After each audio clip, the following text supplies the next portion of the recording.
Hello, hello, hello, hello. Welcome in, one and all, to the Shakespeare Show. Hello, welcome in, seriously. Always good to see you. So, welcome everyone. I'm so happy that all of you are here. It's nice to finally get a stream in for this new year, of course. Although I think I technically did stream already in this new year, but still. But as the title suggests, we will be talking about Mexico, which is, kind of common on this channel. Also, we will be talking about India and its particular connection to Mexico. Right. And also, we will be looking a little bit at some bad history, if we do have some time, which I think we do have some time, but we'll find out. We'll find out how it all goes. Okay? So remember, if you'd like to support me in any way, you can always do ! Dono. There you will get a link to my link tree, where you can find direct ways of helping me, whether that be by Venmo, Cash App, or Throne. Again, you can also go there. If you'd like to help sponsor a book for my research, I would highly appreciate it. You can always go to my Throne and help fill up this meter right here, right? So, but without any further ado, let me just stopper la musique, as they would say in French, and we can start our little discussion. So,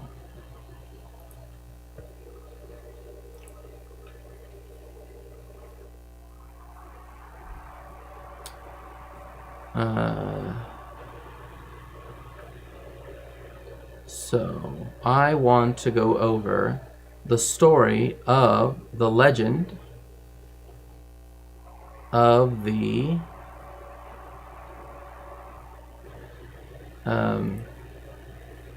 What is the history?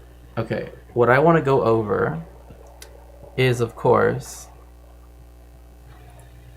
the history of La China Poblana. Now, if by chance you don't know what the La China Poblana is, one, I do have to state that yes, in Mexico, it is quite common to refer to anybody from Asia in particular, as it is in many other Latin American countries, to wrongly just call everybody from any country in East Asia in particular Chino. That is a problem, and it's something that comes from even Spanish colonial times. But in this case, again, this is an interesting sort of. Are you looking forward to the next, where new turmoil of history will be written? I mean, seeing as I will have to be one of those writers, I mean, I don't know, but also one of the people that have to live through it. I mean, it is what it is, I guess. Hello, Miss Frizzle. How are you doing? It's been a while. I hope you're doing well, my friend. My friend and colleague.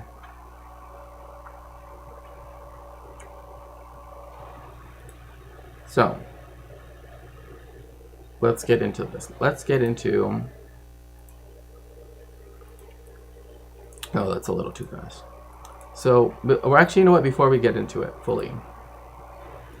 So what La China Poblana is, if I can sort of summarize the story very quickly, is that one day there were some pirates, right, that they had apparently kidnapped a princess. I know, it's horrific. And that she was very beautiful. Oh, thank you so much, Miss Frizzle. Oh, I'm glad that you're here lurking. I know that I'm always here to help if you ever need any Yeah, so I definitely do feel better. Definitely do feel better. So,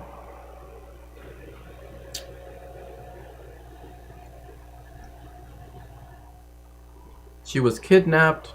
Eventually, at some point, they arrive at the port of Acapulco, right, which was the main port in colonial times for the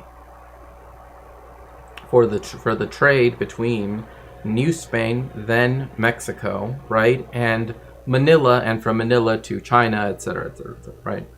So, the story of the princess was that she was a princess who was from China, right? But of course, this is not exactly the case. That ended up in Mexico, and that she was so beautiful, and that the way how she dressed was so beautiful that then other people wanted to dress like her. And so, after she, had a husband and everything, right, they began to, because she still dressed in her traditional manner, then there came this dress. When I say the next phrase, costume, right, I mean like the national costume, right? Like there are things that are particular to a specific, national or ethnic group, right, that they wear that not necessarily everybody else wears, right? Like, I'm trying to think of something that I might have on me right now, but I don't. But in essence, right, that is what ends up. But the story is a little bit incorrect, of course, right? Obviously, when they say China, they just mean, Asia. But further exploration of this has shown that, in fact, she was a princess from India. And that she was basically an influencer trying to survive in the only way she knew how. Yeah, pretty much. And they will actually mention a book that I do want to put on Throne because it actually really interests me. Again, thank you for everybody that has helped me on Throne. Like all of those books, trust me, all of them have been so useful to my research. It's like truly, they are everybody that has helped me, even when it came to helping me from just everything else. I just want you all to know I am truly thankful. I truly couldn't have ever have imagined that people would ever be so generous and so kind as to even care about me even for a millisecond, let alone to listen to me, right, hear what I have to say, and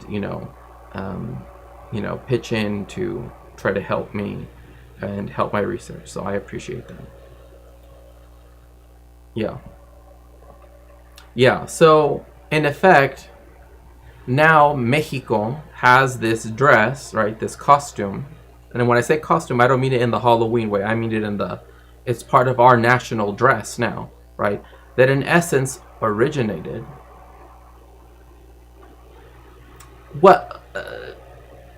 That's an interesting question. That's an interesting question because a lot of people often think that that the peppers pre-existed contact with the Americas, right?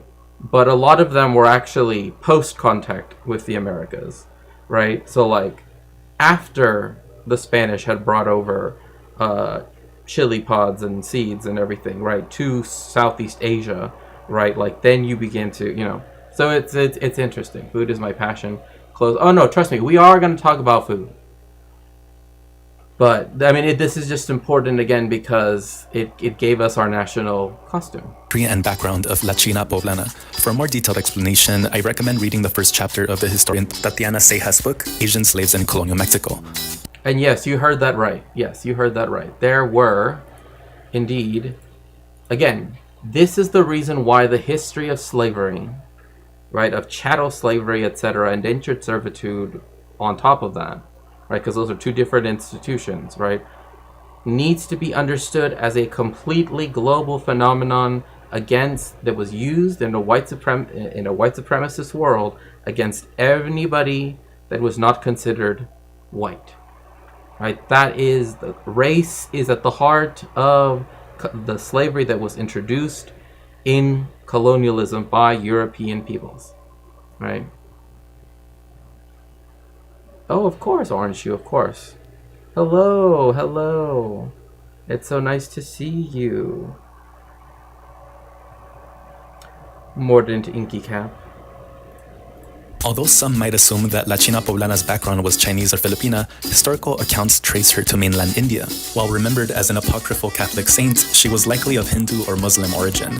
Yeah, and so again, her religious fervor, right, and this is quoting from the book, right, again, so brought her freedom and fame, right, her ancestry, which was, and again, we have to remember, this New Spain was a society.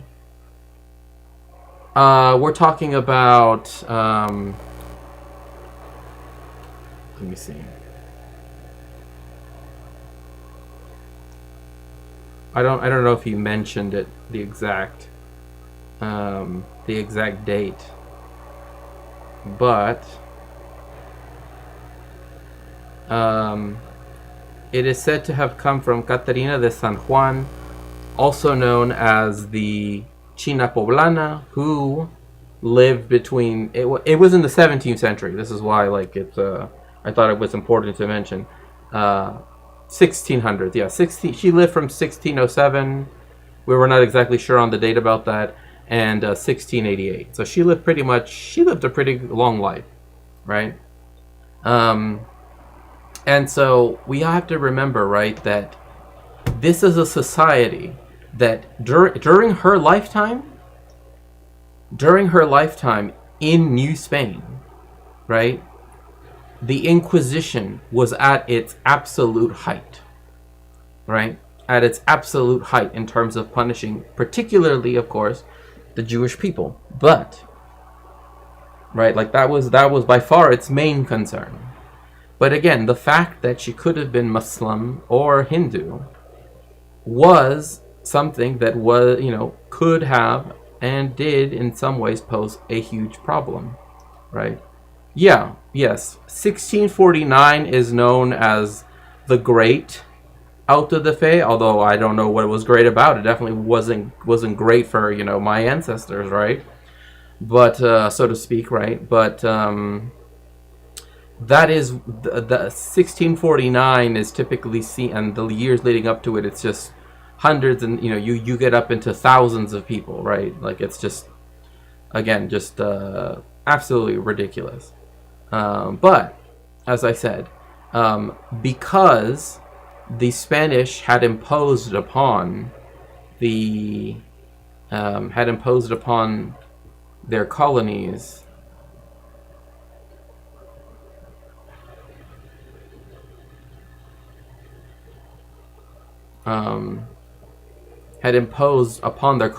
right? The Inquisition in 1571, but prior to that, La Sistema de las Castas, right? So she literally left India, which had a caste system of its own, and then came to Mexico, where we had our own caste system based on race, right? So we had that. She went from caste system to caste system, it's the way how, sadly. But, yes, if you'd like for other ways to support me, you can always do so by going to these places. It was said that she was, how long did it take for her to speak Spanish? Not that long, actually. Because one, she was already kind of like, was on the ship for months and months and months and months, right? So, well, okay, maybe not months and months and months, but some months, right? And so that's the thing to keep in mind, right? That Yeah, she had a ton. I mean, again, because they would have only have spoken Spanish, right? But again, the about her ancestry. Remember that not only ships were exhaustingly, yeah, I mean, it took a long, I mean, especially think about it. It's crossing the entire Pacific, right? It's going from Manila Harbor, right, around Luzon, right, through the Straits of Taiwan, all the way across past Hawaii, well, past the Mariana Islands, because those were Spanish colonies, remember, right? I'm going, keep going, keep going, keep going, keep going, all the way until you reach Acapulco, right? Like, you know, like if I were to, like, again, you're starting somewhere around here, going up like this, going way over here, and then Hawaii used to be an important stop, but I don't know if there are any of the old East Indies, as they would have called them back then, Spanish colonies then. But Hawaii, and then make it all the way to Acapulco, because that was the primary port. I wonder what level of I mean, well, she was a princess. I mean, so I don't know. And another thing too is that we don't know for certain whether she was Hindu or Muslim, right? I mean, insofar as right, that if she would have had Muslim blood, right, that could have caused an issue with the Inquisition, right? Because although their main purview was Jews, right, was trying to, you know, harm us in as many ways as possible and make us, no longer be so present in the world. I'll put it like that. It meant that it tended to focus on that. Now you have someone who is brought as a slave, right? An Asian slave, and this is why, again, that book I definitely going to put on my throne, because it's one of those things that, like, I have talked about it before in previous work of mine, because I've also focused, like, looking at the Philippines, etc. But nevertheless, it's important to note that yes, she arrived a slave.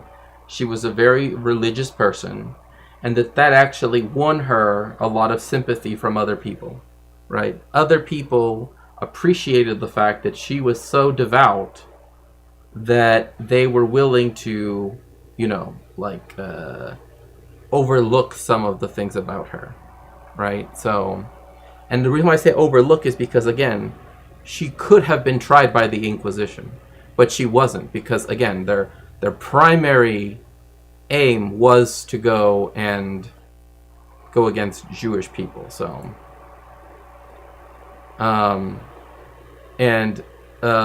but her blood relations were either Muslim or Hindu, but was not visibly apparent as it was for Juana, making it easier for poblanos to ignore. So here's another thing, right? She was taken also right to the heart of New Spain, right? Right to the heart of New Spain. Because Puebla is the only city that was ever able to have a competition with Mexico City for control. Well, I mean, again, one of the things is that she was not visibly, right? Like, she didn't visibly present herself as, she didn't wear a hijab or a niqab or anything like that, right? Or rather, she didn't dress in a way, right, that at the time seemed, like the way how, as they would have called them back then, like moriscos would have dressed, let alone Hindus. I mean, I don't even know, like that would have been a completely different thing. But her exact origins are obscure, but we know that Portuguese slavers kidnapped her in Cochin. So we know that. So but she's clearly a foreigner representing another country, right? Like, people knew she's foreign, right? And we know that Catarina, that's the name that she ended up having, endured hardships, right? Because she came from Cochin to Manila. So we know where she's from. We know particularly the city that we know the city she was sold, right? That's the thing. We know the city she was sold in India, right? So many people presume that she was from that area. Now, why is this important? Well, it's interesting, at least in one sense, because Cochin is also known for having its own Jewish community. So, the fact that this intersects, right, like Mexican history, Indian history, Jewish history, right, in this way, not necessarily because of, anything to do with Catarina, but the fact that Catarina did live in a city that had religious pluralism, which is, again, very common in what is now known as the subcontinent or India, right? Meant that, again, for her, it wouldn't have been strange to now be in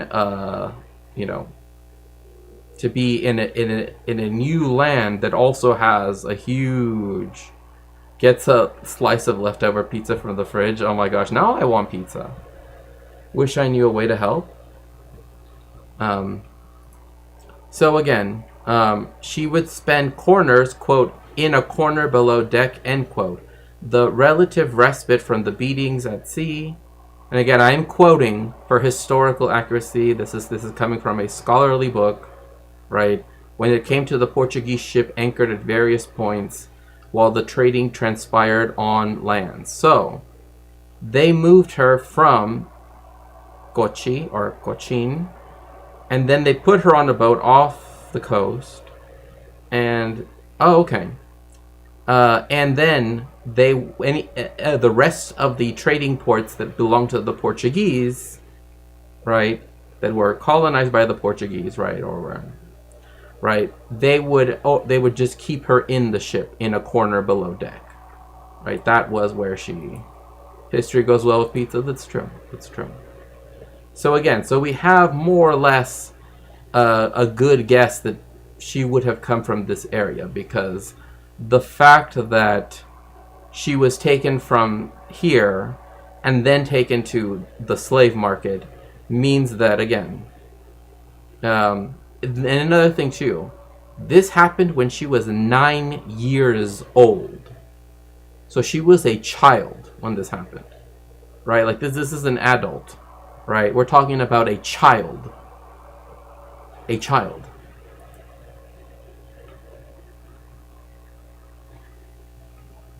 No. Located in the southern tip of India when she was just about 9 years old. Then she was transported to the Philippines. Oh, I've read this book. This book is really. I wish that there were more scholars. Like I wish that there were more scholars. Like, I would love to write so many different books in my life. And if you would like to support my research, you can always do so on my throne. But I can only do so much. There's so many things I would love to be able to do, and I would love to write more text, right? The historiography to add on, right? The new stuff that we've now have access to and everything, right? So when it comes to this subject, because people forget that the Spanish ran a slave market in Manila. I know, she was a child. That was kidnapped and then sold off to the Portuguese, and then taken literally to the other side of the world, right? And again, what she did to survive. She was sold to the Spanish in Manila and forcefully taken on a 5-month-long journey to Acapulco. So there we go, 5-month journey. That's how long it took, right? So from Europe, from Spain to Mexico, it's 3 months. From Manila to Mexico to Acapulco is 5 months. So so this is what made the colonial heartland of Mexico so wealthy, was the fact that the trade, right, that it had, Spain had with East Asia and other parts of Asia as well, etc., right, because it was concentrated in Manila and then transferred over to Acapulco. It essentially meant that it had to go through, right, and could be resold, etc., etc., etc., in New Spain. And that's essentially what allows for, Spanish people to migrate and start to settle, right, settler colonize, right, Mexico itself, right? Because people forget that, again, Mexico is a settler colonial state. It does not have a majority of its population being indigenous, right? Technically, it doesn't have a majority of its population being white either, but that's because, differences in the fact that the Catholic Church didn't see, intermarriage as necessarily a negative. But at the end of the day, right, that's something to keep in mind, right?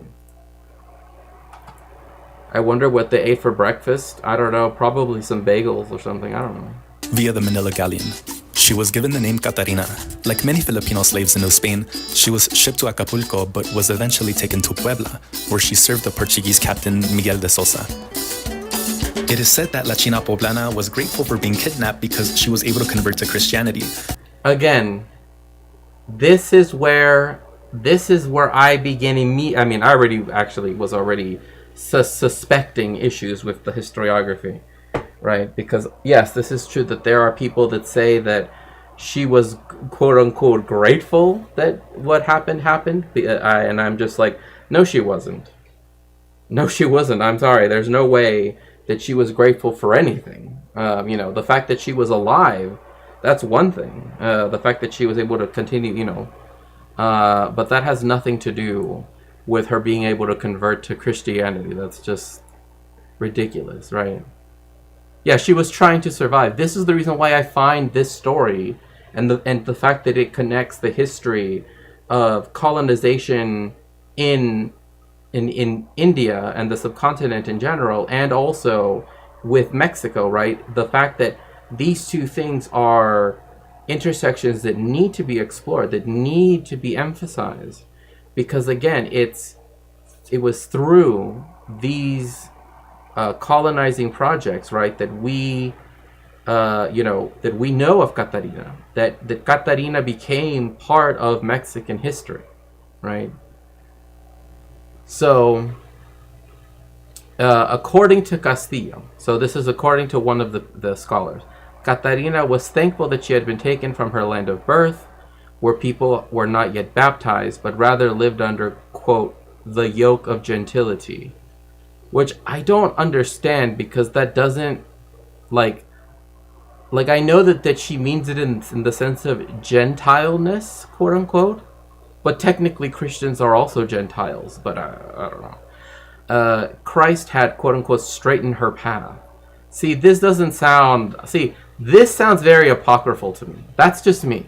This is where I have huge doubts. I'm so great. Yeah. Who's to say she wanted? Yeah. Who's to say she wanted to be alive, given the things she wanted to be? Yeah, exactly. I mean, look, she went through so much, right? That the fact that they were gonna, the fact that she was able to convert. You know what that meant? That also meant that she would no longer be under, right? She would no longer have to worry about the Inquisition.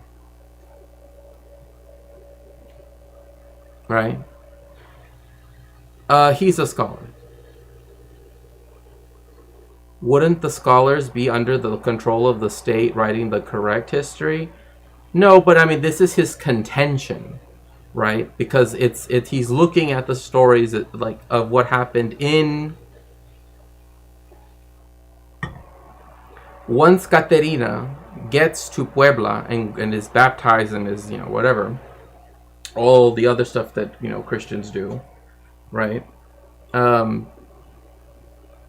he went over again. This is the reason why, like, I would love to read the book, because I mean, I only know parts of it, right? I've only read, like a chapter of it, and then the introduction. So, but from what I understand from the other articles and books that talk about it, is that, she essentially, I mean, she really had no choice but to convert. I don't know why they're making it sound like, oh, she was thankful.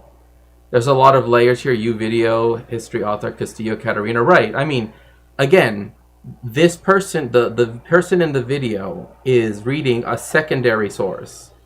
And Castillo is reading a primary source, right, that is supposed to be Catarina's letters, right? That is, so. At least according to controversial statements made by religious authorities at the time. Again, from religious authorities, because if she didn't convert, right, what would happen? Well, then she would be subject to the Inquisition. And, I think if you've watched my streams long enough, you would know, not one, not to make Inquisition jokes, and two, that the Inquisition was bad. She gained notoriety for being a, quote, China slave who was also a devout Christian and credited for various religious miracles. Catarina often fasted and avoided accumulating material objects to demonstrate her religious piety. So what about the origins of the famous outfit? It's that part right there, right? Like, she didn't want to have, like, all of these, like, objects, right? That she didn't do that. That, I believe, does give us a hint at more about her, right? Like, the fact that she fasted and that she didn't want to just, she sounds strong, like a survivor. Maybe her religion helped give her strength. Possibly, yeah. I mean, and again, like, yeah, Mr. Zoll, I mean, like, yeah, she definitely could have, who knows? We don't know. But but from what we do know from the historical record, she was trying to survive, right? And again, we're talking about a 9-year-old girl, right? So when she gets to Puebla, she could maybe be 10, right? Strength and struggle and coexist within us all. Right, yeah, exactly. Fully agree. And so, again, let's say we're talking about now a 10-year-old girl. Again, she's still trying to survive. I mean, at the end of the day. But I think to me it's interesting, the fasting, the not, keeping all of these physical objects. It almost sounds like she could even, there are other religions of the subcontinent besides Islam and Hinduism. So it's interesting that they only think there can be those two that she could possibly be. But I don't know. I don't know but just from that. In reality, she never wore the elaborate China poblana dress that legends attributed her to. As a devout Catholic who took a vow of poverty, she would have avoided wearing such an extravagant attire. Mexican historian Nicolás León debunked the legend in a series of articles that he published in the 1920s. Seijas' book points out that the false myth of... Yeah, so this was something that, again, is an apocryphal story. It's something that is understood as apocryphal, right? Because the dress that she would have been wearing at the time would have actually have been a sari, right? I would say I have observed those sorts of things among my very devout Catholic friends and Protestants. I like how quickly youth had to enter an adult world back then, and wonder about how different current youth experiences. Well, I mean, the very idea of childhood, right, is a very recent thing. Same thing with, like, adolescence. Like the concept of that is also very... Hello, powerful finger. Welcome in. Is a very, very, very contemporary thing. I mean, even the concept of boredom, like something like that. It was Like, it really wasn't used as a concept until Charles Dickens, of all people. But, you know. But yes, the design, and this is the contention of the China Poblana, was probably undertaken during the late 1870s under the patronage of, I mean, they might as well have just called them, you know, emperor or king, because, like, see, this is one of the things. Look, you know, there are these dictators that are there, and they, you know, but, like, I mean, like, for example, like the Assad family, right? Why not just call yourselves like kings or what? You know, at that point, like, why not? Because you, like, your son inherited your power. Like, you know what I mean? It's dynastic at that point. My gosh, just, you know. But they love to call themselves presidents and have their little elections, and, you know, to provide state support for projects that represented a unified Mexican nation and loyalty to his administration. This was also at a time when Porfirio Diaz, the dictator of Mexico, wanted to whiten Mexico as a country by opening up, right, to European immigration. This is where we received a lot of German immigration, a lot of Czech, Slovak, Austrian, Polish, you know, particularly lots of Catholic immigration, but we did get some Russian immigration as well, you know, immigration from all different parts of the world. But his plan was literally to whiten the country. That is how he viewed it. But there also was a question of, remember, this is after 1848, right? Half of the country has already been you know, stolen by the United States, right? In their war of conquest. Then you have 1963 to 1967. So no, somewhere along those lines, right? You have an emperor being placed as the emperor of Mexico, Maximilian the First, or Maximiliano and Carlota, right? That are placed on the Mexican throne. A civil war, right, that ends in, you know, after America's Civil War is over. So, and that was sort of like the height of the struggle between the liberals and the conservatives in Mexico, right? The conservatives wanted the monarchy, right? They wanted France to, they're the ones that went to France, convinced Napoleon III and Maximiliano to install a Habsburg as the emperor of Mexico. That's what the that's like conservatism was with a C, a large capital C, right? As for the liberals, right, they wanted a liberal bourgeois democracy. So that won out technically, but then we got someone who, even though he ran under a campaign of no re-election. Wait, this is why I hate most Latino historians, the dishonest framing? Of what? Who is dishonestly framing anything?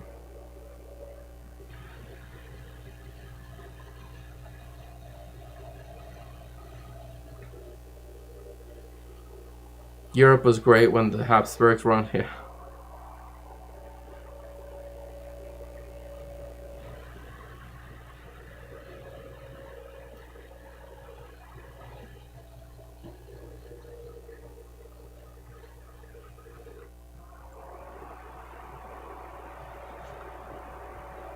Tim, I just want to say, I was not talking about anything to do with any particular type of labor vis-a-vis the immigration that came from any place in the world. But we did, however, have, you know, projects, right, which had the Mennonites come, which did have English people come, which did had French people, right, German people. I mean, A lot of the large cervecerias, right, were because happened under the Porfiriato, right? All of these things. So I'm talking about a specific policy that Porfirio Diaz had. If you want to discuss something else, again, that's not what I'm discussing.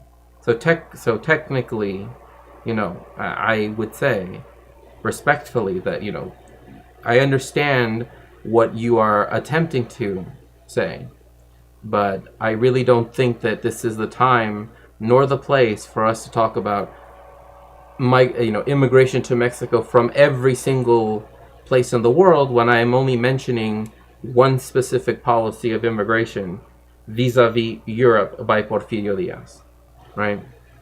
So that isn't dishonest framing. That's me enfocando, right, on something. Okay?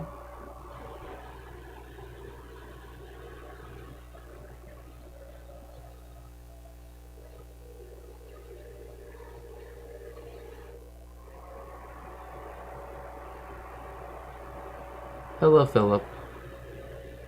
People from industrialized countries, owners of the land. Yes, and I mean this is at a time when much of the industry and the land and everything like that was sold off to people they were imperializing it, right? From particularly the United States, right? And also Britain, France, etc.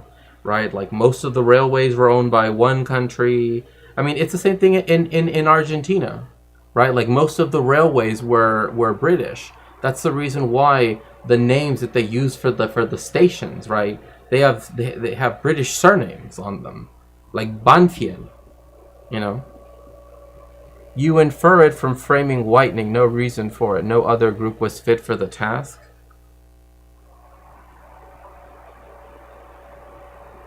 The policy was called. It was like that is actually what that process was called. I'm not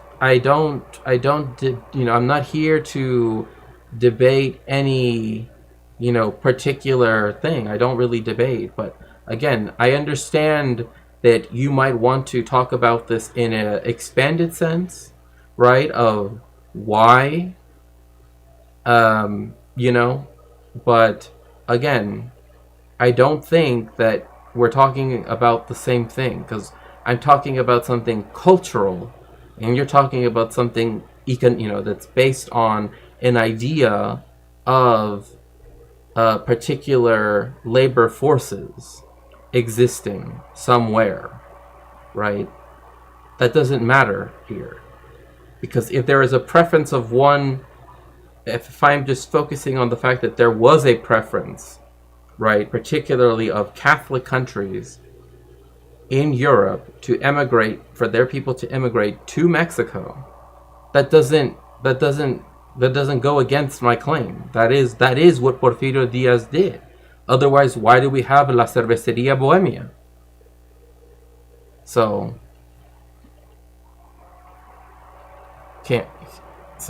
again, name an alternative. You can't. An alternative to what? I'm not talking about labor force. I'm talking about a very particular policy that was there, right?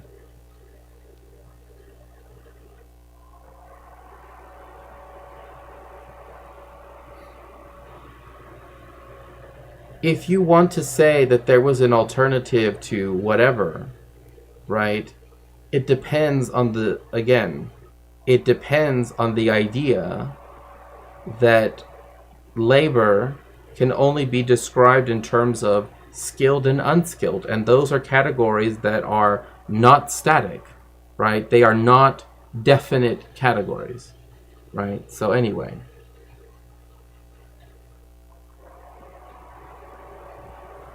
I heard octopuses can do something that different brain for each arm. Yeah, hello Moano, welcome in.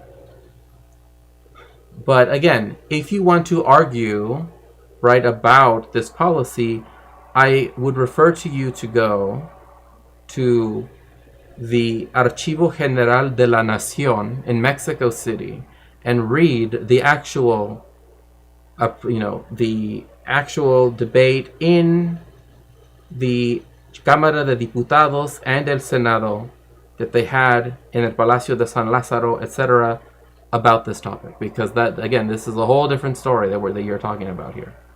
So again, La China Poblana's dress likely emerged during the presidency or dictatorship of Porfirio Díaz in the late 1870s. After arriving to Puebla as a slave in 1619, La China Poblana was freed from servitude 5 years later. She chose to live a public life in Puebla, taking a religious vow of poverty and chastity. Although she was free, she made a living as a servant for a Catholic cleric named Pedro Suarez. Throughout her life, she claimed to have dreams and visions of indigenous people who she would later meet and heal in real life. Oh, wait, let me go back to that. Although she was free, she made a living as a servant for a Catholic cleric named Pedro Suarez. Throughout her life, she claimed to have dreams and... Okay, so, notably, Catarina developed a personal connection to natives of Mexico who often appeared in her dreams and turned to her for guidance. I find that really interesting that, again, that you do have this empathy, right, of, like, from someone who was, taken from their homeland and then, sold on a slave market, then brought to, again, the new, brought to the Americas, and then, okay, so here it says the person, Castillo is her confessor. So this would have been a priest talking about what Catarina said. So, or earlier I thought it was the scholar. No, it's her confessor. But so anyway, Catarina had a vision of, quote, poor and overburdened of a poor and overburdened Indian, end quote, walking down a pathway who was attacked by robbers and beaten cruelly on the head. At the moment, she had called out in supplication to God to save his life. She also spoke of this incident to her confessor Castillo.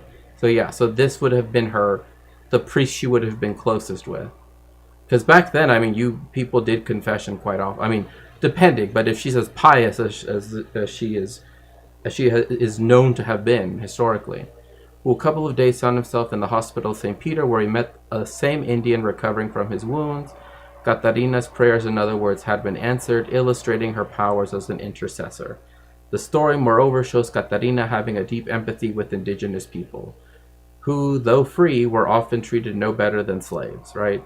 Thus participated in making the connection between Chinos, which again, in the context that we're talking about, right? Chinos literally at this point means anybody from Asia, right? And again, it is still something that is, in my view, mistakenly used to generalize an entire, population, right, of an entire massive continent. But that is something that, again, they would have called her. That's what, hence China Poblana and Indians, right?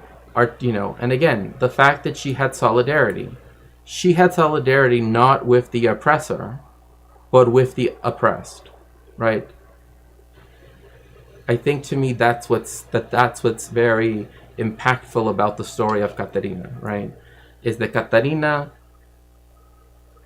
was very conscious of the fact that the indigenous people, right, who were themselves called, Indian, right, were being treated so horrifically, right? And that she felt that she needed to, empathize with them, right? And help them, right? So I think to me that is what makes this story, also very important. Visions of indigenous people who she would later meet and heal in real life. She sold clothes to make money and purchased the freedom of other slaves, including her quote Chino husband, named Domingo Suarez. This earned her fame as a liberator of slaves in Puebla. After her death, it is reported that many influential people in Puebla attended Catarina's funeral, and there were efforts to make her recognized as a saint.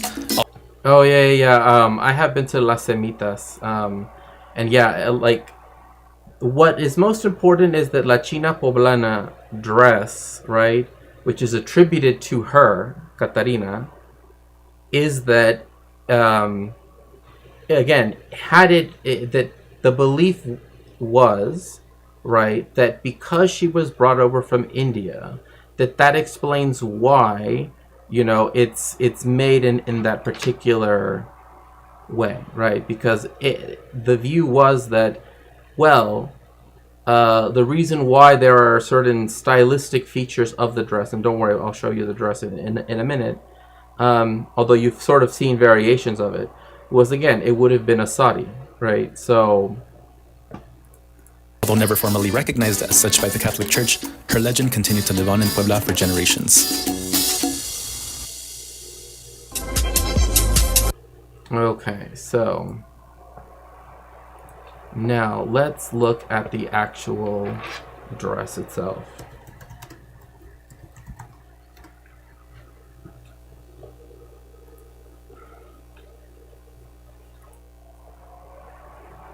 Let's see here.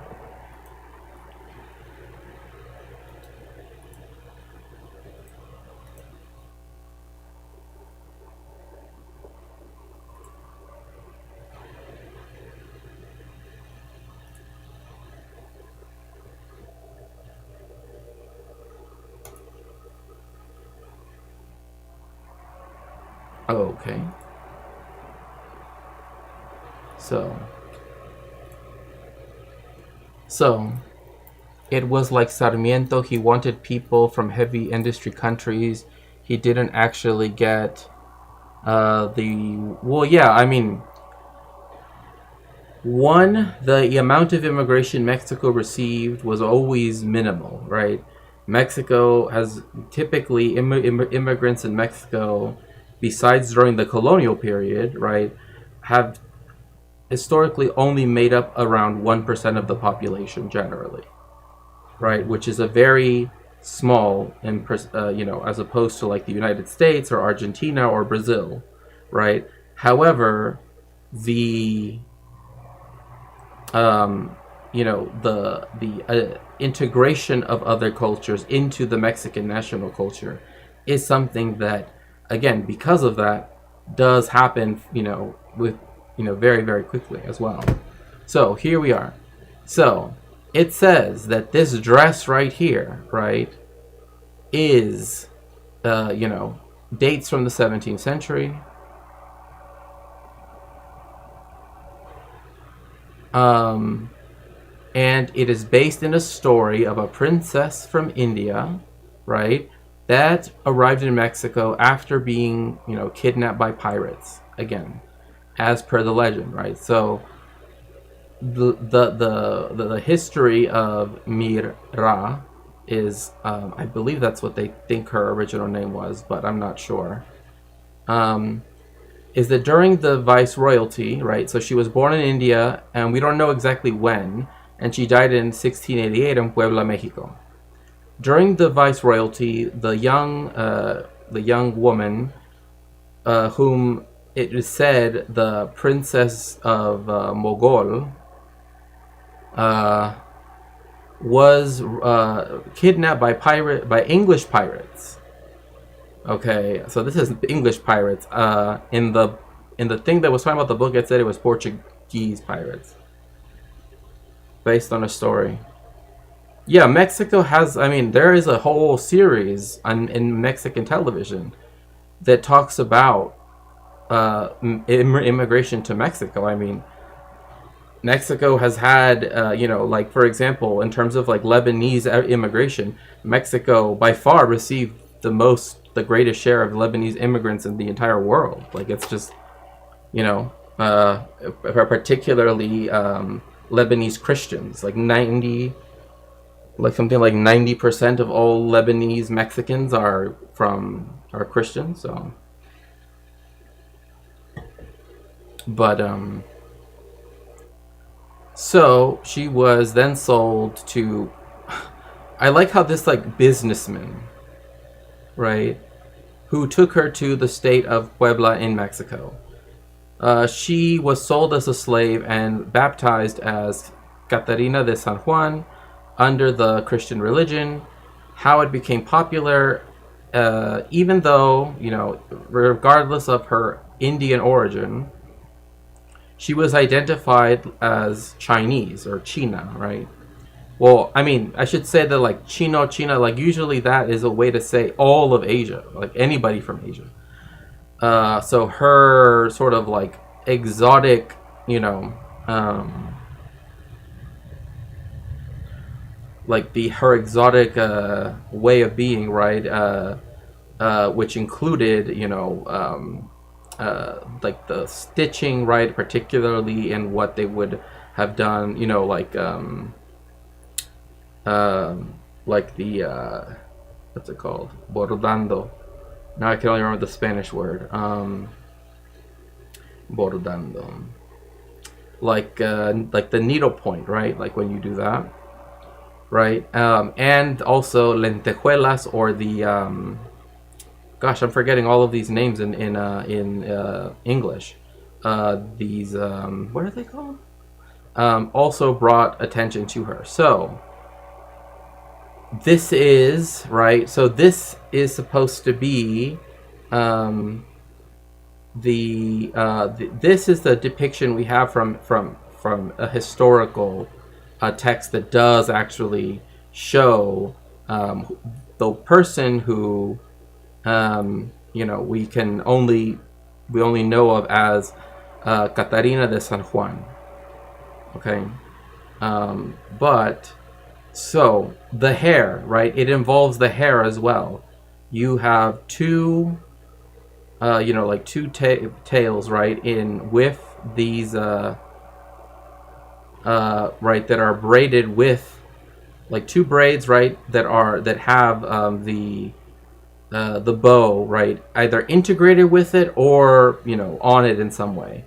The blouse, right, is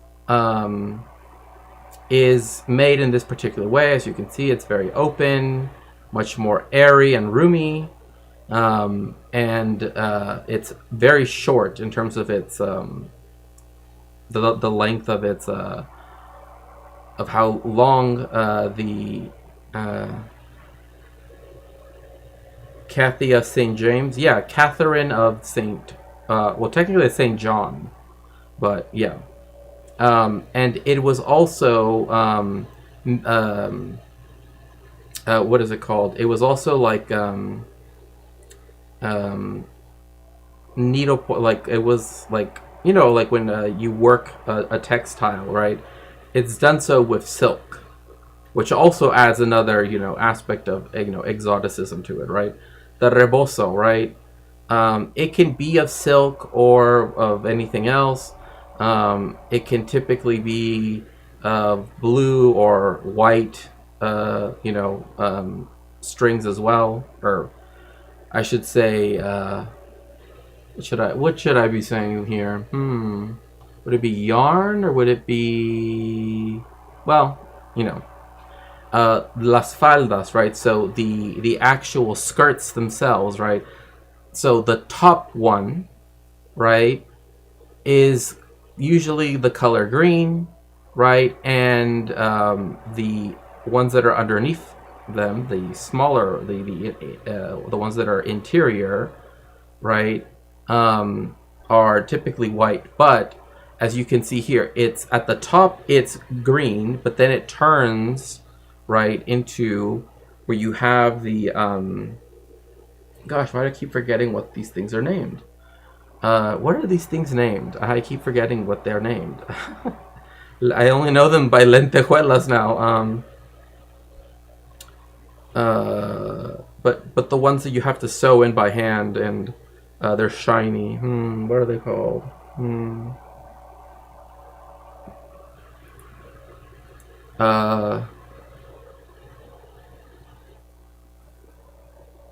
They didn't even have the internet to navigate there. Sequins, thank you so much. Sequins, that's it. Thank you so much. I appreciate that. You gotta love whitewashing even done in those days is impressive but disgusting at the same time. Right, right. And then let's see. Well, it doesn't show the shoes. But again, like there are certain aspects of this, right, that like are said to be based on something that is, right, the case as well, right? Like the form of the dress, right? Like the fact that it is very loose, the fact that it is, shaped the way it is. That has made people say that, there is some truth to it, I guess one might say. But yes, I love textiles too. It's just for some reason right now I'm just like, because there are even ones that are like this, right? That are this is at the Smithsonian Music Museum, and you can come on. Oh gosh, if it ever loads, come on.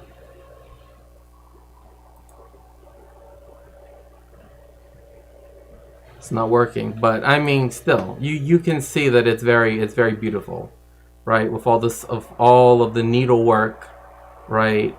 All of the needle point, this, right? Because that's what I have here. I have a rebozo, right?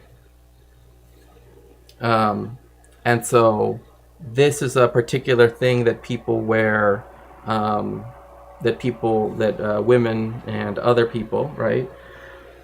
Will wear, right? But the rebozo is something that's already like big in Mexican culture, but of course, like I said, it is also identified with mariachis as well as other things. So yeah, that is a piece of art. Yeah, it's very beautiful, and it belonged to Rosita Fernandez.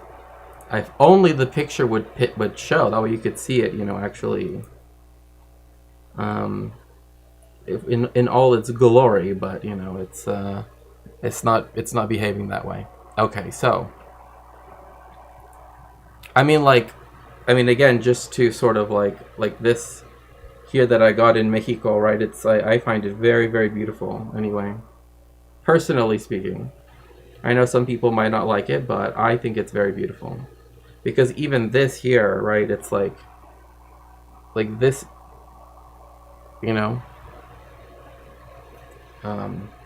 so yeah. And like I said, I love rebozos. Like I it's just one of those things. Yeah, the previous one, right.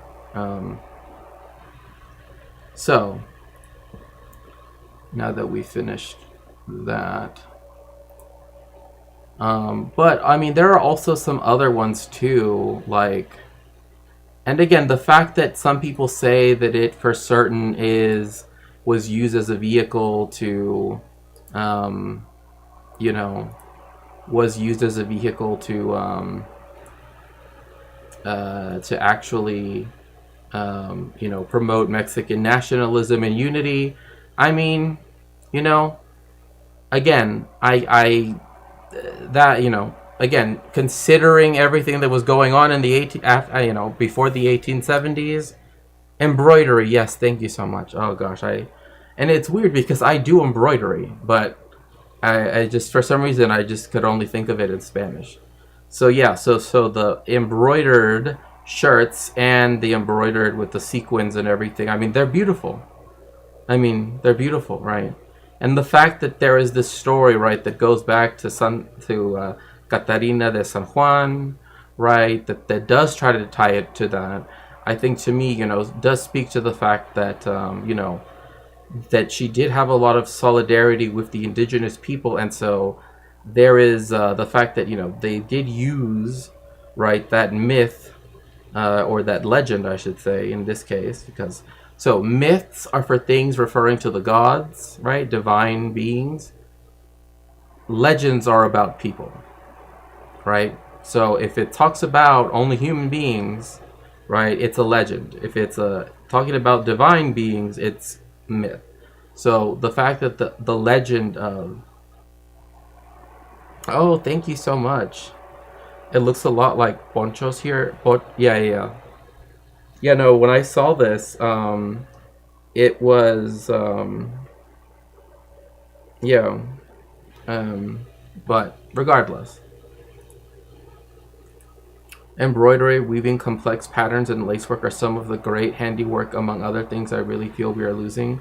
Yeah, no, I know what you mean. Like, I embroidered this really, this scene, right? Because I wanted to, because, like, my grandmother embroidered, right? Um, and stuff like that. And I've always loved embroidery. Like, that is something that in Mexican culture, it's taken very seriously because, again, so many things like lacework, right? Like weaving, right? Like, a lot of those things are things that, like, the indigenous people, right, and Afro-Mexican people, as well as people at large, right, that you still find, people that are doing that, right? But a lot of times they're a bit older, right? And so it's nice to see that in many of those places you do see people that are younger that actually want to, weave, right, those intricate patterns, and weave and, embroider, beautiful designs of whatever it might be. Because, again, like, I mean, you might not like it, but I do. I think it's very beautiful, this textile. But like I said, so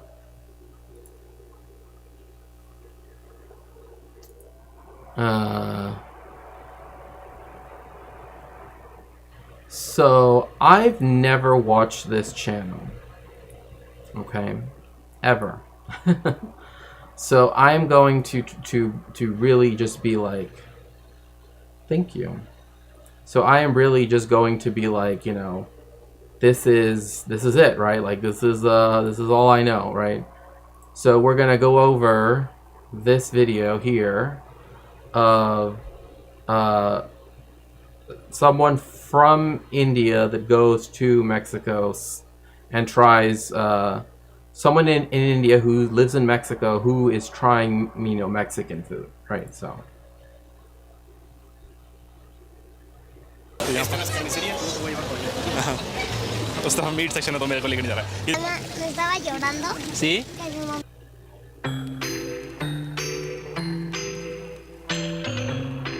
oh, see, like, this is one of the things that I have to say is, like, I love los mercados. Like, I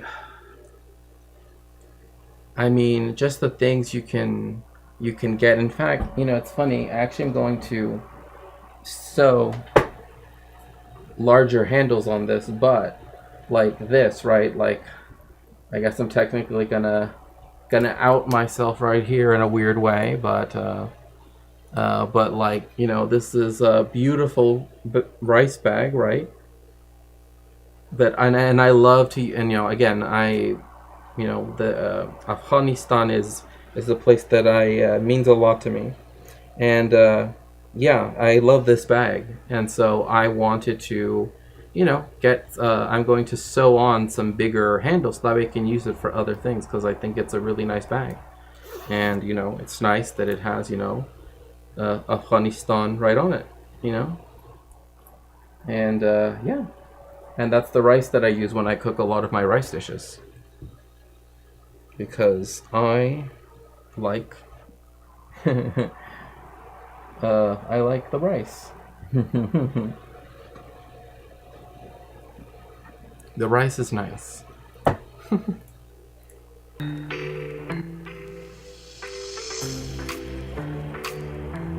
So this is Coyoacan, right? This is south of the main part of Mexico City. It's part of Mexico City, but it's south, right? Coyoacan is also known to be the home where you can visit the home of Diego Rivera and Frida Kahlo, and also Leon Trotsky.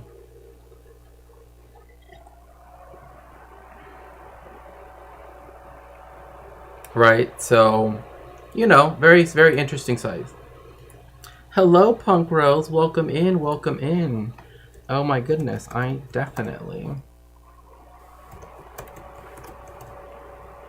do make sure to follow. Punk Rose 69. I really like it when Punk Rose streams.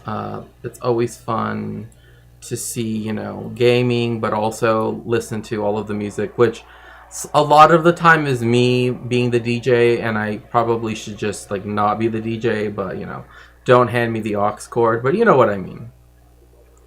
Ooh, piñatas, yeah.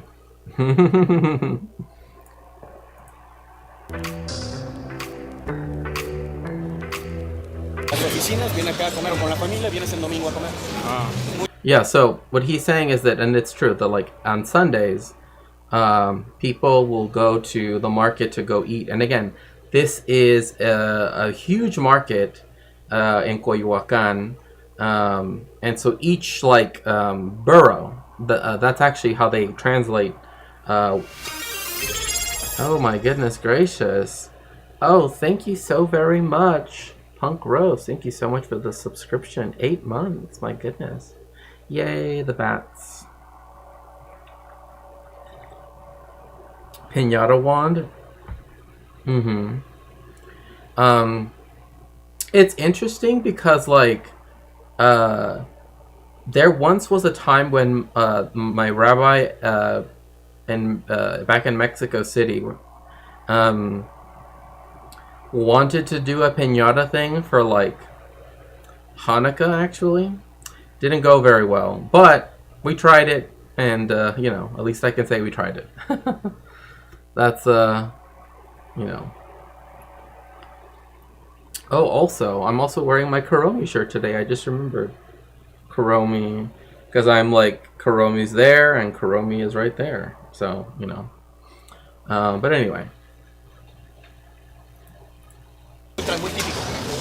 Oh yeah, so every single time that you go, so borough, right, or every borough of Mexico City has a market like this, right?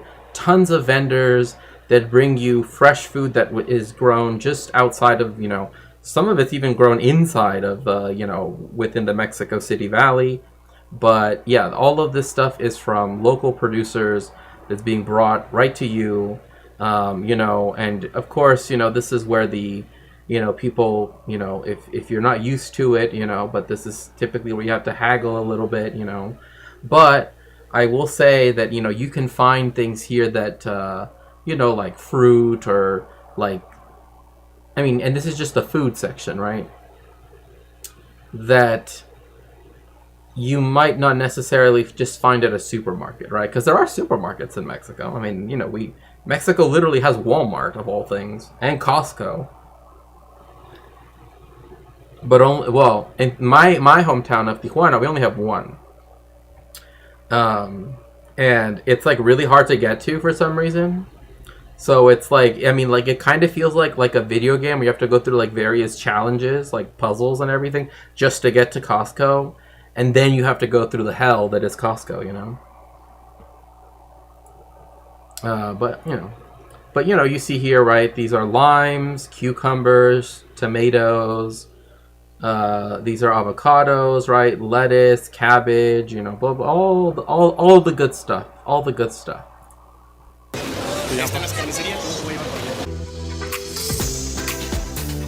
Buenos días amigos, me llamo Naresing y bienvenidos a nuestro canal Nari Cultura India. Ahora estamos en un mercado local que se llama Coyoacán. Así que este es el mercado para comprar vegetales y frutas. Y Regolio me dice que se compra todos los vegetales y frutas desde acá.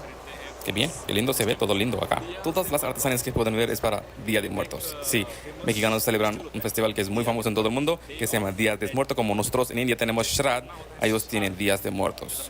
So, he's making an interesting connection, right? That in India, they also don't view death in the very negative way that a lot of other cultures do, right? So there's another connection like that, right? Where if you go to Varanasi, right, which is interesting because it's the only time that the Ganges, right, that it has a little bump, and so it goes north for one little bit, and that's where Varanasi, also known as Benares, is. And that's where, again, people will often go there at the end of as they are, as they feel that the time has arrived, right, for and and so again, so the view on death in India is not one that is seen as completely negative and sad, much in the way that like Dia de los Muertos, it's like we're celebrating the fact that it's not as though people are gone, right? Funeral pyres. Well, I mean, you do see funeral pyres in India, right? That is where you do see that. But again, that's part of the process of their funerary rites. But this is talking about like the way in which they, encounter, right, the death of their loved ones, right? Like they also don't see it as a negative, right? Instead, they see it as like they're still with us, right? And so. Es uno de los festivales más importantes y más famosos en México, que ellos celebran creo que en noviembre, chicos. Se ve muy lindo artesanía, ¿no? Oh yeah, also like everything, like Mexican sweets are people know Mexican candy, but they know like the Mexican candy that you typically see at the store, which is like this stuff, like the spicy elotes, right? I know they're good, but like this stuff here, where it's like a candied pear or something, it's something else, it's like I really like to eat the ones that are like it's like candied cantaloupe. I don't know. I've always thought that was good. Lo bueno que tiene este mercado es que tiene muchas opciones de comida y se ve muy rico. Oh, yeah, like that's the one thing, is that there's like a million options when it comes to eating anywhere in Mexico. Like I just that's why like I always tell people, look, you might want to go to the restaurant that has the touristy view and you can take pictures. But if you're willing to walk for like 10 minutes, I'm pretty sure you can find a place that's better. Pretty sure. Also, pyres, isn't it usually spelt? Yes, cantaloupe, yes. Also, pyres usually Pyre, right? ¿Esto no es turista o es para la gente local? Esto es local para turistas. No es 100% turístico, es más local. Frutas, hay jugos, aquí se puede comprar también cubitos para los niños, hay de todo un poco acá. So again, he lives in Mexico, right, and he's exploring this market. But one of the main things that we are going to see here is that we are also, please make sure to join the Discord. Make sure to hit and also make sure to hit that subscribe button on YouTube. Make sure to hit that like button on YouTube. And again, if you'd like to support me in any way, you can always do so by sponsoring a book for my research on Throne. Or if you'd like to help me in a more direct way, you can always do so by the many different ways that are in the pinned comment. Always. Aunque hay muchas variedades de los restaurantes, pero mis amigos son muy preocupados ahora. Están buscando un restaurante donde puedo comer comida vegetariana. A ver qué Oh, that's interesting. Okay, so he's vegetarian. Oh. es lo que podemos encontrar, porque lo que veo acá es todo tiene carne y carne. A ver si tengo suerte. So yes, like that is something that is often people have to contend with, is the fact that yes, there is a lot of Mexican food that does have meat in it technically, but a lot of our food actually, like I'm trying to think, like there's a lot of like tacos de guisado that is like even vegan. Like I mean, unless you have to be so strict that you can't even be in the same, can't even be in the vicinity of things that have meat, right? Which is understandable, but but like they have tacos de guisado that are like nopales, right? It's literally cactus, right? That's completely vegan. Probar la comida callejera acá mismo. Y si no encontramos nada, eso sería mi. Oh my gosh. Okay, so you see this stuff right here, right? Let me tell you guys a funny story about this stuff, right? So they sell, like, you know, they sell this stuff, right? It's for caldo de res, right? So, and that is for, you know, Mexican beef stew, right? And they usually sell it in a bag, right? And it has all the vegetables that you're gonna put in, right? All the vegetables that you're gonna put in, right? Because ours is very vegetable heavy, right? You put in chayote, you put in potatoes, you put in carrots, you put in, you know, calabecitas, you know, you put in a whole bunch of vegetables, right? Along with the beef, right? But if you want to order it, it's called recaudo, right? So this was back in the day, obviously, before cell phones were really a big thing. What does cactus taste like? Green beans. Like, or oak. It's like a cross between green beans and okra.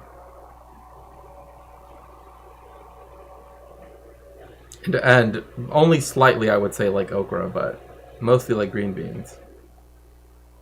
So this person that I know, right? They were like their mother. Okay, fine. I'll just say it. My aunt, right? My bubby, right? My grandmother told her, "Can you please go down to the market, right? Because it was down a hill, right? And then again, this is back in Mexico, right? This isn't in LA, right?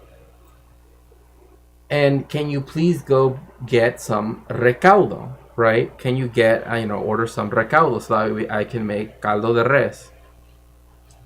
So my aunt goes, down the hill, whatever, and she's like, recaudo, trying to remember, because this was a while ago, right? She gets to the store, right, which is more like a small market, right, like a mini mart, like a mini, like a, that sells food and stuff. And what does she say? Quiero Ricardo. Right? She says, I want Richard, not I want vegetable mix. And they're like, who? They're like, you want who? Richard, or Ricardo. And they're like, oh, well, he's working, like, oh, do you want us to call him right now? Like, he's working over there. You know what I mean? Like, and so, my aunt leaves mortified, right? And so she walks back up to the house, and then she says to my grandmother, yeah, almacén, yeah. Right? She says, can you please remind me what is what you call the collection, the stuff that I need to buy? And my grandmother says, like, why? And she's like, oh, because I think I did it wrong at the store, right? And so my grandmother's like, it's recaudo. That's how you call it, right? And so what does she do? My aunt goes back down the hill to the store and goes inside and asks, she keeps repeating it to herself on the way down, recaudo. But once she gets into the store, and now she tries to ask someone else, she says, ¿Dónde está el Ricardo? Again, where is the Richard? And they're like, what are you talking about? Right? Ricardo te buscan en caja, right? Yeah, exactly.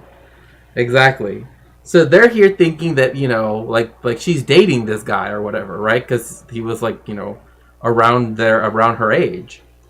And so, like, with a double L. So then finally, my aunt goes back up to the house, and asks my grandma one more time. She says, like, you know, she goes right to my bubby and says, look, I keep forgetting what it's called. I keep calling it this. Can you please remind me what it's called again? And my grandmother was like, I am literally going to write it down on a piece of paper. Because I do not need, you know, people to start assuming that you're dating, you know, like the random butcher boy, you know, that works in the back room, right? You know, because you keep forgetting what to call recaudo. No, recaudo. It's AUDO. Recaudo. So she finally wrote it on a piece of paper, and yep, so that was a whole experience. Like literally, like, you know, because I mean, it's a walk to get all the way to the market, right?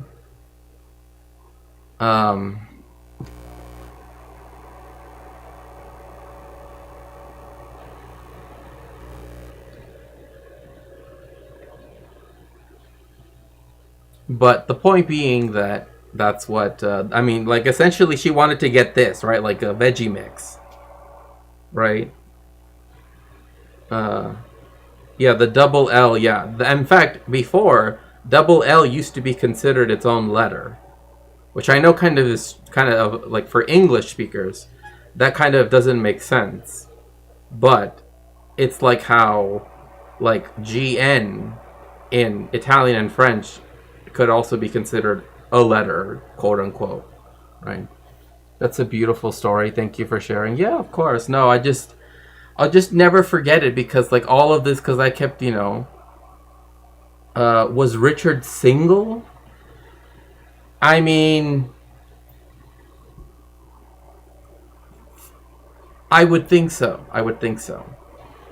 But my aunt was not in the mood for dating Richard, right? She just wanted to have my grandmother's, you know, very tasty caldo de res. She did, you know, she didn't want to have a +1 at the you know, at Shabbos dinner, you know, and it to be, you know, the random butcher boy. But like the double S in German, yeah. Oh, and the Enya, yeah. And it's interesting too because now I've heard people, like, you know how like you know how like Spain, how they change the pronunciation of their parts of their alphabet, right? Where now like it's supposed to sound more like different, right? Like Y is now Y instead of Y, right? Because Y rompierlo, I see. Oh, los Ricardos también lloran, ¿verdad? Última opción. Y los recaudos también. Sí, claro. Una sopa de los vegetales. ¿Cuánto está la bolsita? Avocado. Y de cactus. Nopales. Yeah, like if you're vegan, vegetarian, I'm telling you right now, eating nopales, you're also, if you're, you know, if you have you know, high if you have high glycerin levels, right? It's always a good thing to eat nopales. Like it says it's one of those things that you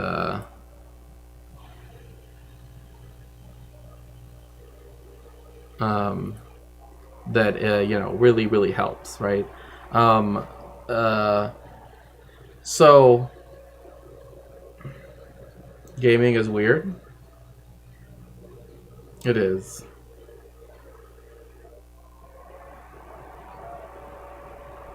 But yeah, muero por mi amor, pero mi amor no muere, right?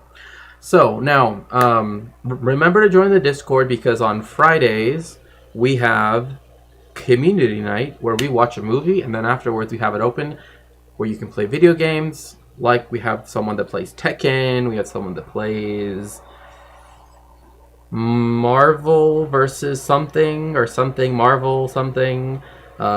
someone that plays Valheim, someone that plays, other stuff. I don't remember all the video game names, but you're all welcome to join. Do make sure to drop a link in there, mods, for people to join the Discord. And also, on Thursdays, I do a reading group on, currently it's on Zygmunt Bauman's book, but on Saturdays, I do a history reading group where we talk about, at least in this first module, we're talking about, thinking about history itself, right? And then we're going to get into some, for module 2, then we're going to go into some more, sort of basic, historical theory stuff, but also start to look at some historiography as well. And then we will evolve from there to eventually reading, if the group gets robust enough, I suppose, then I would consider reading, assigning, pages within a book. But, we have to get through some stuff. Ricky Ricardo, oh my gosh.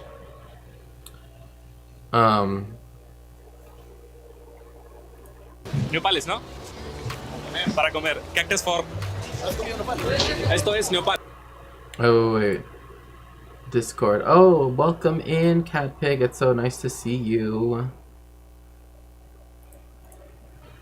First of all, I love flower crowns. Also, I love the fact that now, the other day, I saw this, oh yeah, and so, for New Year's Eve, right, we had a whole thing, right, we had a movie night and stuff, and we stayed up and said, celebrated. I was sick, though, so, I couldn't, exactly, down, one shot, right, because this is about one shot of vodka, according to that lady, for New Year's Eve, right, but, because of that, but we did watch My Big Fat Greek Wedding, and in there, I saw flower crowns that men wear, and I was all like, that's what this world needs. It needs more flower crowns for everyone. Like, I want a flower crown. Hello, the Ferret King. Welcome in, my best pal. How are you? Oh dear, food stream. I gotta start breakfast then. Is that lady Russian? Oh my gosh. Yeah. And other Eastern Europeans, IME, Ukrainians, Russians use larger vodka shots. Well, no. Cactus.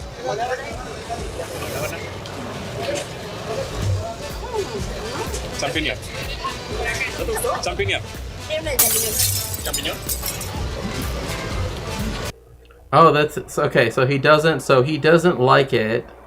He doesn't like nopal. Well, and I will say that he's eating it it's mixed with other things. But that's totally fine. That's totally valid. But I do think it's interesting, right? That the fact that this stuff is written in English, but he's speaking in Spanish, and that his partner is speaking in Spanish, right? Russians need larger vodka shots, right? And that's one of the things I've always liked. Oh, that's another thing. We also started to watch the miniseries. I know some people have some opinions about it, but I think it's, the fact that they filmed it in Russia itself is good, right? I think that was nice, right? Now, am I happy that Bogocharovo is actually, is actually technically Dom Nabokova? That's a whole different story. But, regardless, the fact that, they actually did film it in Russia before, the stuff happened, I like that. I like that, you can actually see the countryside, right? You can actually see, the beech trees and all of that stuff. So yeah. So, again, do make sure to join the Discord. And make sure to choose your roles. I finally got a bot that works with those roles, so please do. And yeah. Bueno, mushroom. That cactus.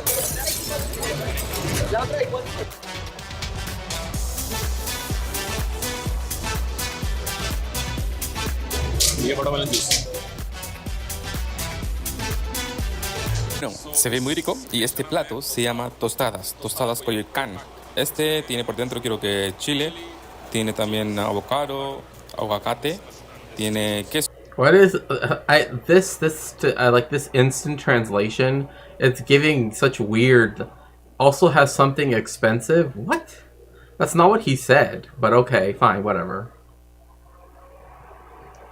But yeah, like in Mexico, in all of the markets, like literally, like from my parents' house, I literally can just cross the street, go past the building that's right across the street, turn to the left, and then right there is a market. Like that's how close it is for me. And I love going there because like that if I go in through that door, through that entrance, it's usually pretty empty, but it leaves you right by where people that sell like garden stuff, which is like two hallways away from the food court. So for me, it's actually one of the closest ways to get to the food court in, if I'm hungry or something.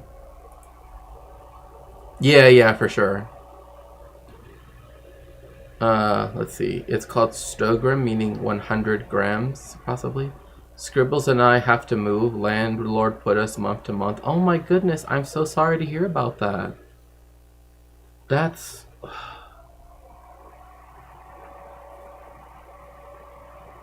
How... Mm-hmm.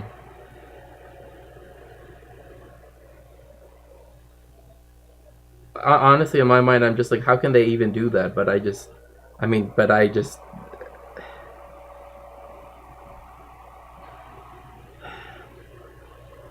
Yeah, no, I hate moving too, I've had to move for so much of my life. And even internationally, right? So, yeah. He probably wants to sell the house soon. So, yeah. Must have accrued a lot of, Yeah, like it's weird because in Mexico, the only contracts you can get in terms of like apartments are yearly. That is the lowest you can have.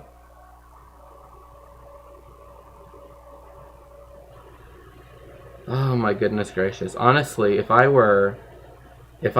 could, I would just like buy a house in Tijuana and just have everybody just live with me. all of my wonderful friends live with me, and we would just all make content together. Yeah, exactly. In Mexico, it's banned. You can't do month to month. Otherwise, there's a whole legal process about that, and it's not, and it sucks, and it's thankfully very much against the landlord. It's not, the onus is not at all on the tenant at all. It's completely on the landlord, and it's very hard for them to try to weasel out of it. Private home tenancy contracts are usually until terminated, where owners typically need cause to terminate. Yeah, like that doesn't, because when you enter into, like, see, this is the difference between realty in Mexico and in the United States. In Mexico, it's all done by lawyers. Everything is done by lawyers. Every step. Because everything there is to literally make it so that you can't have something like this happen. I'm not saying it doesn't happen, but it's like because people tend to live in the home forever, right? Like, this is your home for good, right? So everything is done in that manner. But it does make it a bit difficult because then now you have to pay for lawyers, right? So, Shakespeare commune, wait, why can't we do that? Rompieron? Yeah. Surely, between all of us, we could crowdfund the purchase price.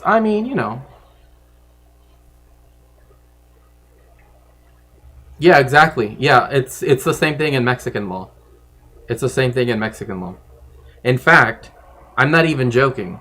The way how you get an ejido, right, which is a communal land holding, is by you, right? Say, like, if you are renting from someone land, right? Let's say you then go to the government and say, we want this land for it to be held in common.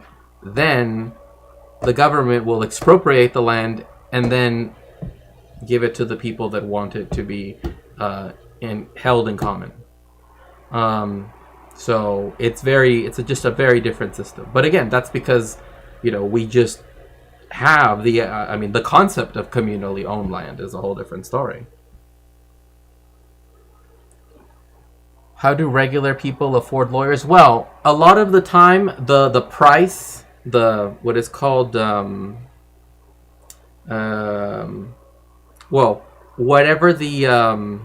the price is already baked into the price of the home, right?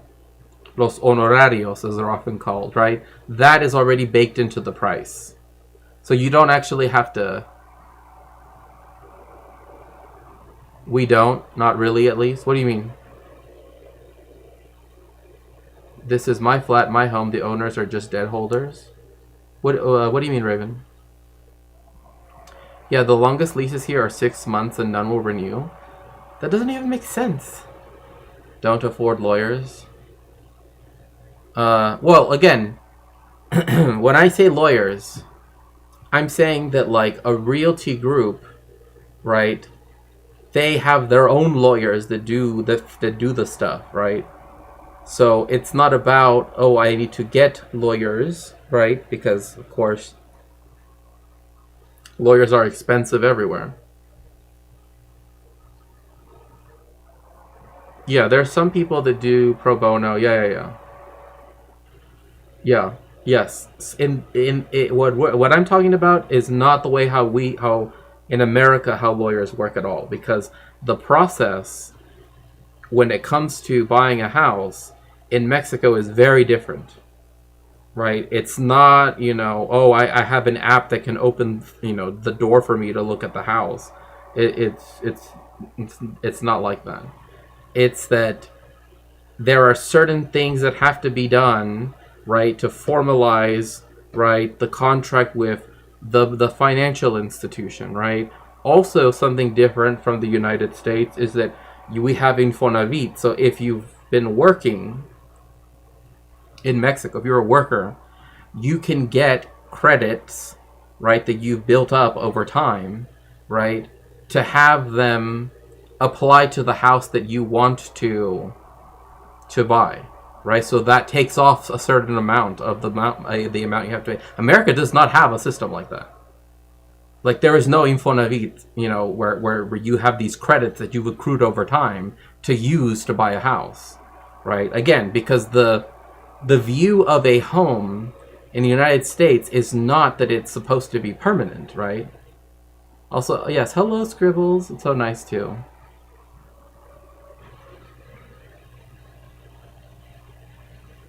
Americans drunk on exceptionalism sound like tyranny. Sweet freedom to die, destitute in the streets is what makes America great. I mean, I feel like there should be no such thing as private counsel. 100% of law practice should be provided through some sort of public system. Like all of the professions that exist, I can think of few where it's obvious that this sort of treatment is necessarily given their special relationship to the law. You know what's interesting is that lawyers in Mexico that work for the government, they specifically cannot do any other type. They cannot work privately. It's forbidden for them to do that.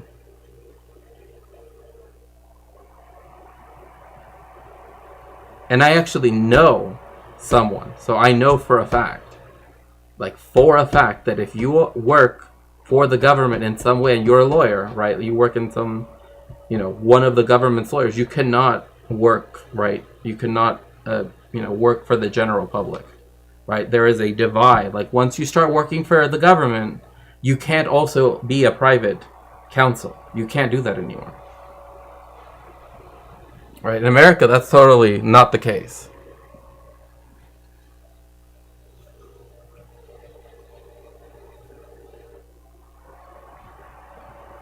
Um,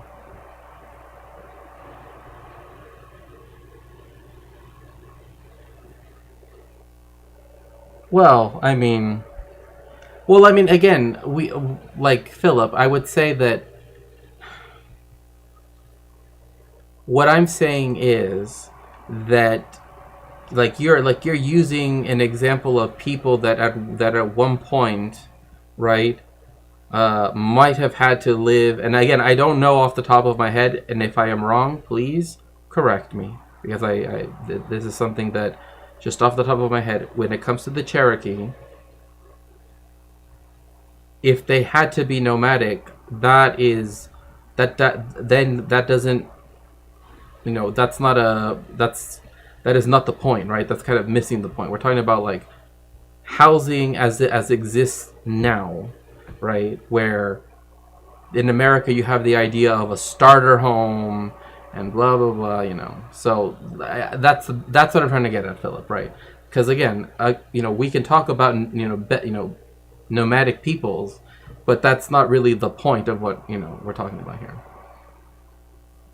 There are hello, Boy Meets Mini. Happy New Year, or as you say in North India, Naya Sa'al Mubarak. Ah, very nice. Very nice. Funhouse Mirror Country. Oh yeah, totally forgot. Yeah. If in in-state tuition fees at the University of California for 1 year are like the total cost including rent. Oh yeah, I know. Oh, trust me, I know. Yeah, I mean, attending UCLA for a semester is essentially like living an entire life span in certain countries. It's like in most countries actually. Only in this country can but yet the adjunct professors get nothing. We get whatever we get, right? I'm not a science doctor or anything, but I think cancer is bad. But according to America, the care needed to live, I don't really need that. Oh my gosh, what do you think? Cancer meds grow onto cancer? Oh my gosh, one of my other streamers is in the U.S. is a teacher, and she lives in a trailer without running water. I mean, it's rough. I mean, it's really bad, the situation, and I don't blame anyone for wanting to leave, nor do I think that people should try to, I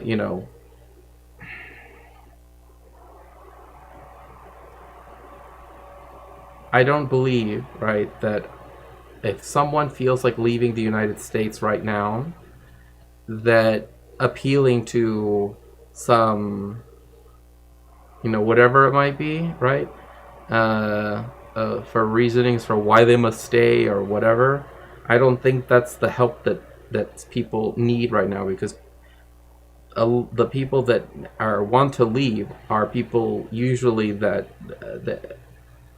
like people don't just migrate for no reason, right? And so I've seen quite a few times where people say, I do want to move out of the country, I want to go somewhere else, blah blah blah. I mean, even on my own server, right, there is a whole thing where you can go in and look and even put in your info you want if you would like to go somewhere where you feel more safe. That's totally fine. But I've seen also a lot of people say, oh well, now you're just abandoning this country and blah blah blah blah blah. And it's like, don't like I always say, like, you don't want to guilt and shame people for something that is a major choice in their life. For like, I know that moving is just horrific, especially if you're neurodivergent, etc., etc. Like, I don't even have to start with that, but even just in general, it's horrific, right? Let alone having to change, like, in the country you live in, right? Stuff like that. Not making this up, I don't know her personally, but it's certainly plausible. Hello, Scribbles. It's so nice to see you. I would consider leaving, but India is a lot worse off. Yeah, but I mean, I know that like with your skills and with your knowledge, right? I wouldn't say that's necessarily where you would go, right? You know what I mean? Like,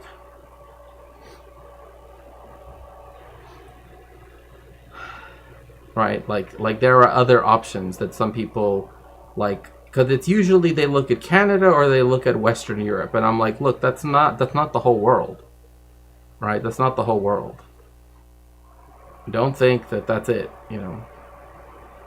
I started my phase 1 of getting back living with my mom, and I have to save up a little money. I'll probably take more than 4 years, but I'm dedicated. You know, all the wealthy white liberals are going to Canada or France isn't going to fix the U.S. Yeah, I mean, again, for the people for whom they are moving just to move, right? Like as a, oh, I want to live somewhere new, right? That's not the same as someone who is fearful for their life, right? Who feels a deep anxiety and actually feels compelled to move, right? Those are two different, you know, very different things. Hello, Zakap. How are you? I have to make sure to, yeah, I've been having to deal with a lot of bad history lately. Capitalism is a global force. I don't feel like I'd be much happier in another country. Yeah, I mean, it's like I said, there are some people for whom that is totally okay. And so in that same sense, the people that would feel more comfortable in another one, regardless of where that might be, you know, I think to me their view should be respected. That's all I'm asking for. I would love to use those services, but I have a plan and I can see it done on my own. Someone else may need those services more than myself. If someone who's poor and quote-unquote ethnic minority, otherwise, they're not abandoning America, they're America abandoning them. The blood, yeah. I mean, I'm black, I can kind of imagine, but it's a different kind of marginalization. Oh, yeah. Children, oh, it's good to see you. Most of the U.S. people who have a real cause for fear can't move anyway, at least not to another rich country. Right, exactly. Like, there are a lot of people that want to move, that at least are thinking about it, right? It's something that's in their minds. Whether or not they can make it a reality, whole different story. But I don't think that people should be, you know, upset at them or, you know, things like that if, again, they feel that they are, if they feel something, right? That's all that, you know, that's all that I mean, that's as far as I see it, right? That we should respect people's difference of opinion when it comes to this, because again, some people are able to move, you know, and are able to, you know, temporarily go to places where they can feel safe for now, right? So how's a poor black man with an unjust criminal record gonna get a work visa for Schengen? Oh yeah, that's a whole. But yeah, of course, if you are unsafe and you can get out and you want to get out, people have no right to guilt trip that, right? And that's one of the things. Like, look, I understand that many people, and I don't want to upset anybody. I just want everybody to be compassionate towards those who do feel that need and who do want to change some aspect of their life, in this case where they live, so that way they can feel safer. That's what's important at the end of the day, is the safety of our friends, right? Of the people that we know, right? I still can't believe there's border checks between Canada and the US. Do you want to know something else that's weird? So, the last time I was at the airport in Mexico City, when I was returning from visiting my parents, right? There was a man in front of me in the line, right, for the airline, to whatever, get help or whatever. And he had the problem that he had his Mexican passport, right? But he also had his passport card, his US passport card, right? Now, if you don't know what the US passport card is, it is only for use for Canada, crossing back into the United States from Canada, Mexico, and the Bahamas terrestrially, right? So on the ground by car, or if you go on a cruise or something, right? That's the only things it can be used for. But he had the problem where he had, again, his Mexican passport and his US passport card. Now, because of the nature of the passport card, it meant that... Yeah, no, I know. But because of the way how it functions, right? The airline said, we cannot let you board the flight going back to America because... Yeah, for land and sea, right, exactly. Because we cannot use the passport card, right, as identifying, right, you as someone that can travel on an airplane to the United States to prove your citizenship. Because it says only for land and sea crossings. So, this brought up the fact that Americans, right, have the ability, right, to travel to Mexico without any visas, right? They don't need visas. Americans can travel to Canada. They don't need any visas, right? With the whole NAFTA 2.0 thing. Mexicans don't need a visa to travel to Canada, but we do need a visa to travel to the United States. And because of that fact, that man was not able to get on his flight. They said, if you want, you can go and try to see if you can get a quick visa at the U.S. Embassy. Right? Of course, that would have been, whatever, but again, it would have just been easier to just get a passport at that point. But they said, because you have a Mexican passport. So,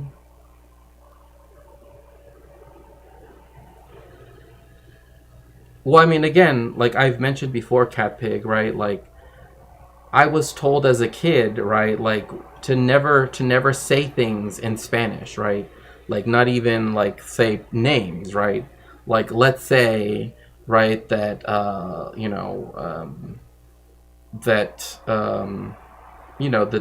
that like if I were to say my name, right, or a name, right, like I'm just making up a name, right, in my mind, but if there was a name and I pronounced it in Spanish, right, with that accentation, right, or accentuation, I should say, rather, that would actually raise the level of suspicion that the U.S. Department of Homeland Security has against me, right? They would see that as, this must mean that there is something with this person that means that they are not actually who they say they are. Even though, one, they have my passport with all my information on it, and two, I'm literally coming from Mexico into the United States. But speaking Spanish itself can raise the suspicion that the guards can have about you if you're crossing the border. So you have to speak in English, and you also should not say your name or other things in the Spanish way. You have to say... I could not say Shakespeare. I would have to say Shakespeare, right? Let's see here. Hello, full of nicks. Welcome in. Welcome in.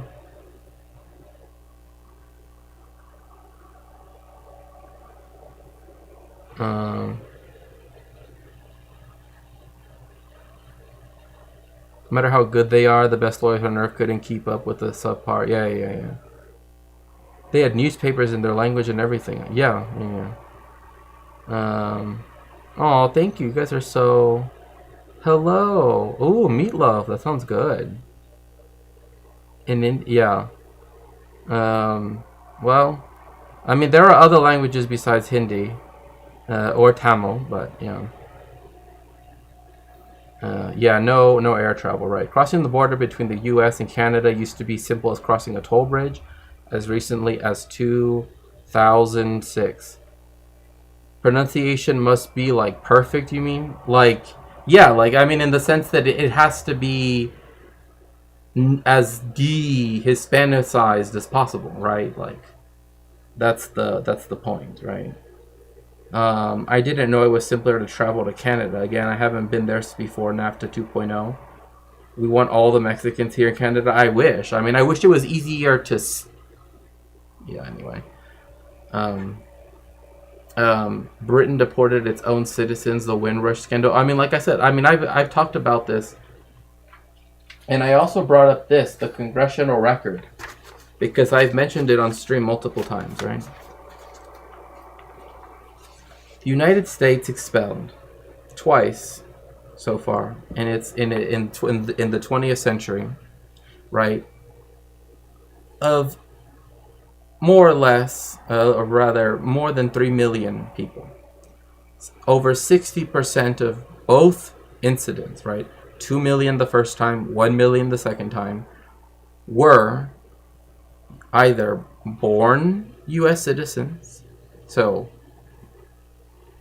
natural U.S. citizens, as they often like to call them, right? Or were naturalized citizens, or had green cards, were documented.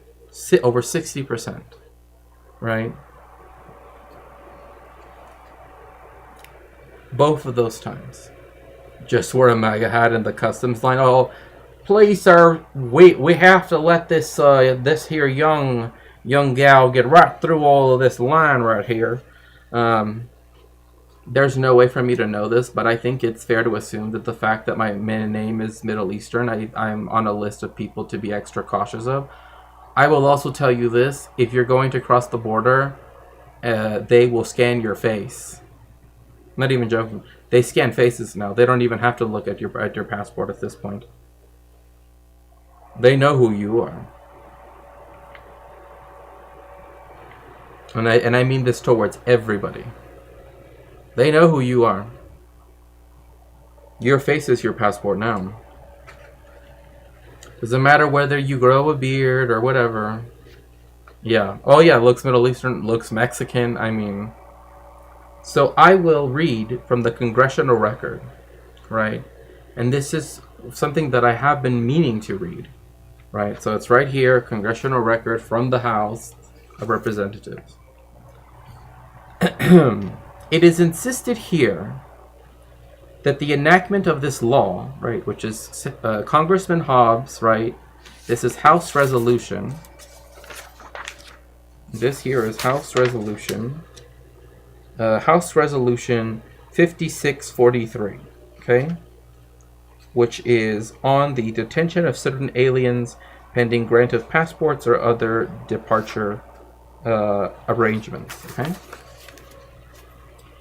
It is said here that the enactment of this law means the confinement in concentration camps of large numbers of aliens who reside in this country and who have been residents of this country for many years, establishing homes and rearing families. The destruction of these homes by a ruthless government, cruel separation of families, and the herding of aliens in stockades is pictured. Now, this is impossible under any fair interpretation of this bill. In the first place, the bill explicitly provides that coming within the law may be, quote, confined, though not at hard labor, until such time as deportation shall have become feasible, or departure from the United States otherwise shall have been arranged, or until the Secretary of Labor, upon such evidence of good cause, shall order the release of such alien, temporarily or permanently, on such bond as may be required, with or without rescinding the warrants of deportation. An objection that has been urged to this bill in this debate is that power is given to the Secretary of Labor to set up concentration camps at her will anywhere in the United States, which she will be permitted to imprison and confine these deportable aliens.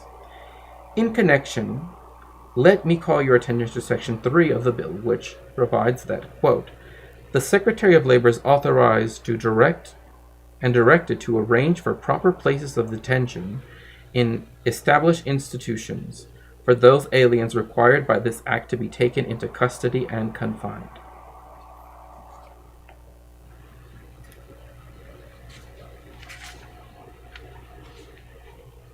Digitally scan the face? Yeah. I mean, yes, you need to have your passport, right? But I can tell you, the last time that I came across the international border, they just it was by flight. But when I went through customs, they literally just scanned my face, and they're like, "Oh, you're Shakespeare, right?" So, and I was like, "Yeah." That's what they did. They just scanned my face. It doesn't matter whether you grow a beard, whether you color your hair, it doesn't matter. They already have all of your biometric information. In fact, the new passports are specifically there because they, take biometric information. But anyway. Yes, if you'd like to help my research in some way, again, look, even as simple as, even here on stream, me reading these things, any help that you can give me is always a great benefit. So if you would like to help me in some way, one way you can always do so is by sponsoring, and then they're all crowdfunded. You don't have to, but to contribute to the purchasing of a book for my research, again, is always very important, It's all biometrics now. At minimum, Leviathan, yeah. Reputation precedes her? Who? So let's see here. They have a thing that says it's optional to scan faces. I hope nobody is falling for that. Even if you specify you don't want the face recognition thing. Any of y'all see that Netflix movie Obama produced? Some people say he directed it. He absolutely did not. Oh my gosh. What? He had directed? He ghost directed a movie? I mean, obviously Obama's no Trump or Bush, but he was and continues to be a bad person. I mean, maybe he did what he realistically could. I don't know, but it wasn't enough. I mean, anyways, the plot is that the rest of the world gets together and decides to basically isolate America and keep us from leaving. At this point, I honestly think that's something on the table, and I can't necessarily blame them if they did. Unlikely. The US is still super rich and everyone loves money. It's why so many countries allow visa-free entry into the US, EU citizens without reciprocity. Yeah, I mean, like Mexico, for example. Like, the reason why it didn't essentially had an open border COVID policy was because of the United States. Like, because, the white people have to have some place to have their, their little fiesta vacation. We have to have Andrew and Chad. We have to go somewhere for spring break. Obviously, it's gonna be Mexico. It's why EU citizens bring hard currency. Obviously, it's just an interesting possibility.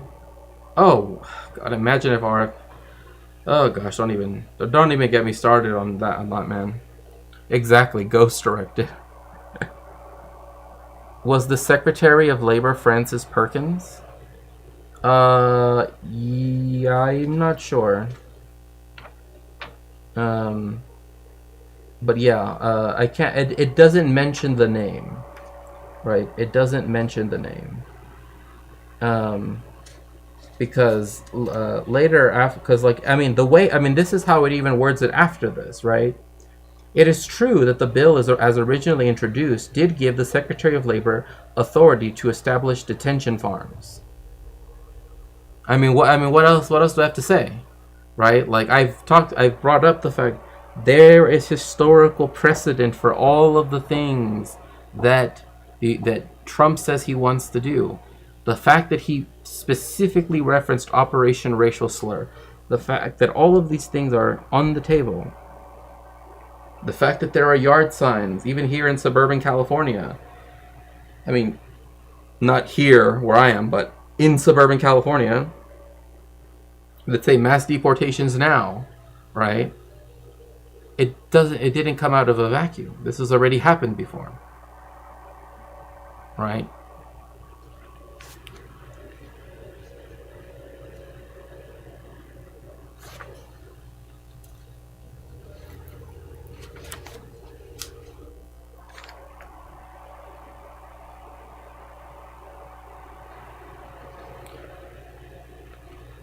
I want to write of CEOs on all those signs. Oh my gosh. I mean, because they even debate, bro, right here. Even debate, bro. I'm not even joking. Literally. Again, this is for historical accuracy right here. Mr. Mark Antonio. Right? This is later on, just after this, when he's debating with, I think, Mr. Allen of Illinois, I believe. Let me refer to the question raised by the gentleman from Michigan as to concentration camps. No concentration camps is mentioned in this bill. The word camp does not occur in the bill. The word concentration does not occur in the bill. What makes a concentration camp? Is it the barbed wire fence that makes a concentration camp? That does not make a concentration camp. It is a person who is sent by due process to a place. If a person is sent by due process to a place that is surrounded with barbed wire fence, that is not a concentration camp. I'm not joking. Cancun or Cabo, it's always Cabo. It's always Cabo. At this point, it's always Cabo. Like, these things were already being argued already. So, I mean, think about the fact that they even argued this. That they debate-broed the idea that, well, as long as you follow procedure, then having people, you know, it's you know, disgusting, but it's the truth. Again, this is the congressional record. That's what this is right here, the congressional record. Hello, Philippe.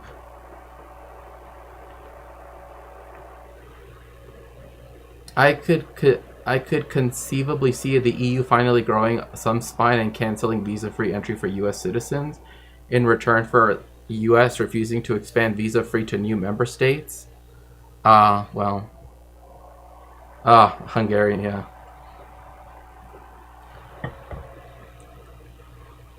Hungarian isn't actually Slav, but as if anyone in the White House knows or cares, right? Let's see. I want to write up. Yeah. I don't know if anyone has ever explained what it's like being black in America. Just going outside and never knowing if it's just the day some cop just Robloxes you for standing up for yourself. That is what it's like 10 times 10. But for every marginalized person who isn't rich right now. Yeah, I mean, again, and this is something, Raven, that like I've always found it very hard to sort of explain. You know, like it's never been a question of if, it's a question of when, right? Something racist is going to happen. But it's this anxiety, this dread, I don't even know what to call it, of the moment I open that door to leave this place. It's not a matter of if. It's just a matter of when and how it's going to be. How will I react to it? How?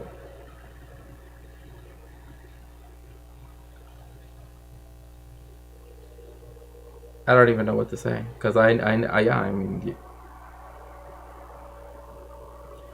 it is not a good feeling to just be constantly having to be on guard always having to be, you know, cognizant of things, you know, that just, I don't know, it's just a never-ending anxiety.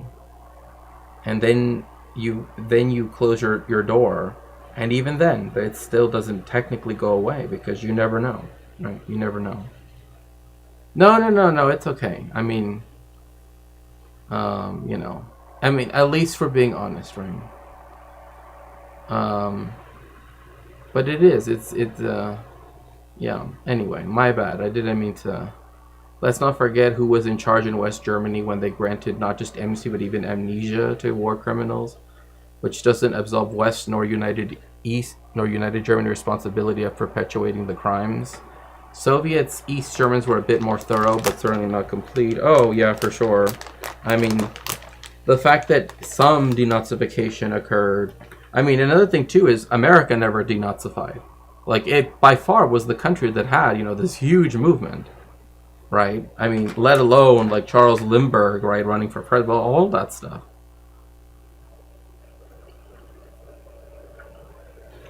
Yeah, it does. It does. Oh yeah, it did. Gladly.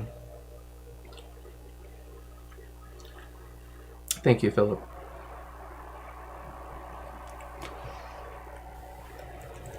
Also, again,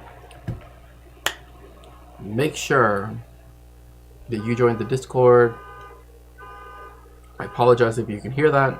It's just my neighborhood. Make sure that you like and subscribe if you're on YouTube. Make sure that you are following if you are on Twitch. If you would like to subscribe, right, please feel free to do that. That way you can get out of... I don't know, I try to turn off ads, but I don't know, for some reason it makes, like, it's weird how it works. Because I don't want ads. Like, I mean, I don't even get them, so what's the point?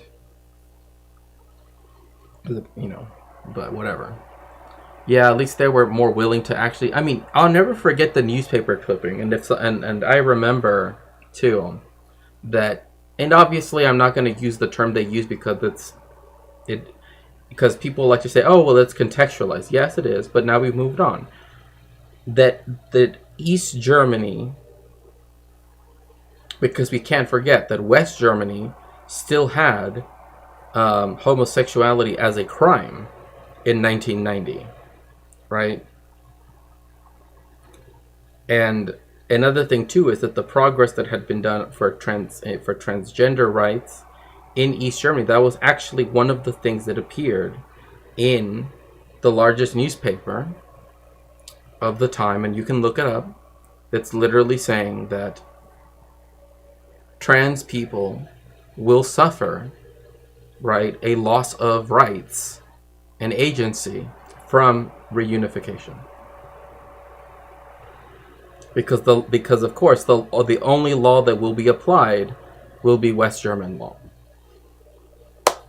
So, and again, homosexuality was still, you know, not seen, you know, the way it was.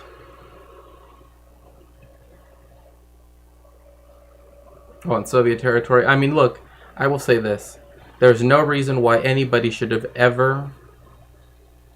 Anybody. It doesn't matter who it was. It doesn't matter if it was the Tsar. It doesn't matter. It doesn't matter. It doesn't matter. No one should have ever made the Crimean Tatars had to leave their homes. Ever.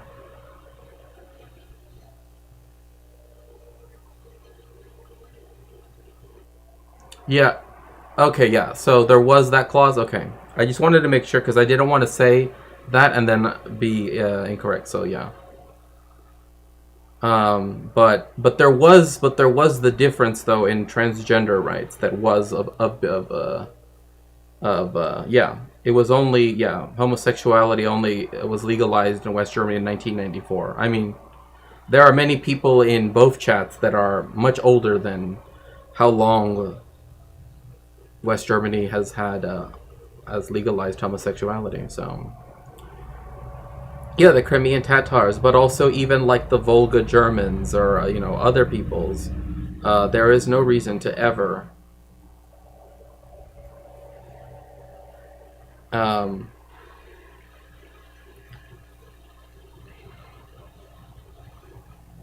there is no reason to ever do that, and that's the reason why, like, what happened in the 1930s and the 50s. But I like to highlight the one in the 30s because again, it happened both.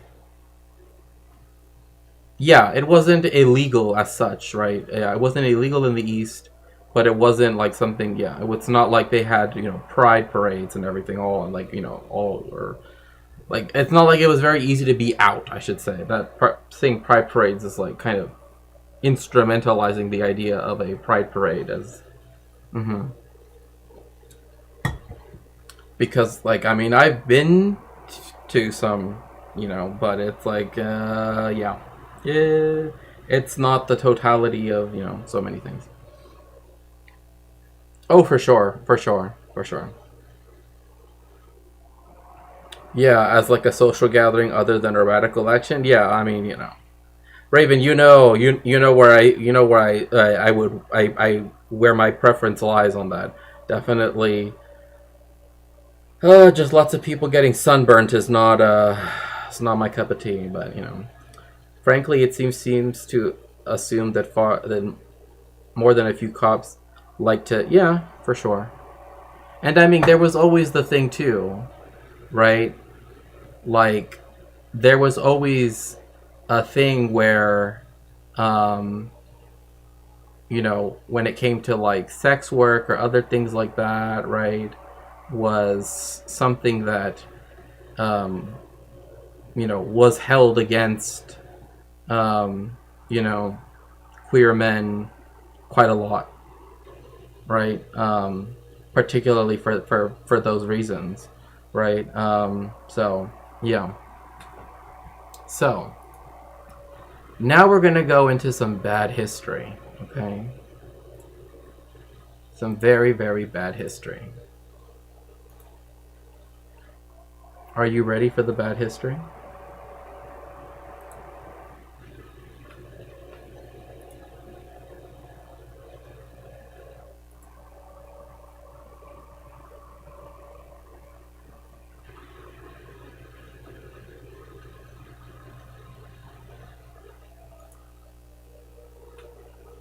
Yes? Are we ready? So this is Tom Rousel or something like that. But this person claims that having blue eyes gives you superpowers. Apparently. And no, it's hello Keiki Inc. Welcome in, welcome in. So we're gonna see how this historian, as he now calls himself, right, as he has now styled himself as, proves this point, right? Okay, so Blue eyes. Why do some people have blue eyes? Why did this trait evolve? A new preprint to a study in England may have the answers. Find out today on Survivor Jive.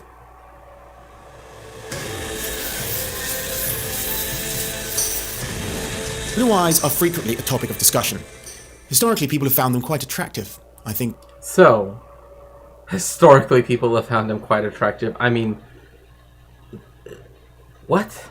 I mean, I guess, sure, fine. But see, now he's affixed this to himself. He did not used to call himself this. Now he's given himself... Oh, wait, you can't even see. Oh, my goodness. Let's see here.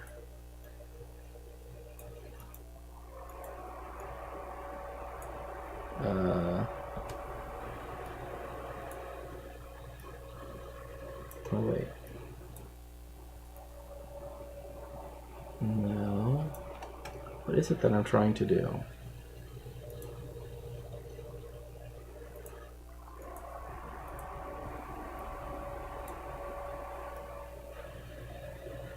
Oh my gosh. Why isn't this working? I know, right? Very pro streamer. Oh. I think I know why. I think it's because I didn't do this? No, that doesn't. Hello. Oh, Omega Star. Hello. Thank you so much. I appreciate that. Thank you so much. Wow, 7 months. Thank you so much. And in 1989, we canceled the discriminatory law entirely, which remained in force until 1989 when Western law caught up. Okay. Okay, yeah, that makes more, yeah. That, oh God.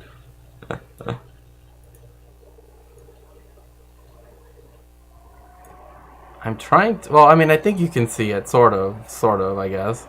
Because I essentially made it to where now you can see less of his hair, I guess. But, I always forget which one is the one that can add more of the scene to it. But, I seem to be, failing at that, so, you know. I guess we'll just keep it there. But it says historian, okay?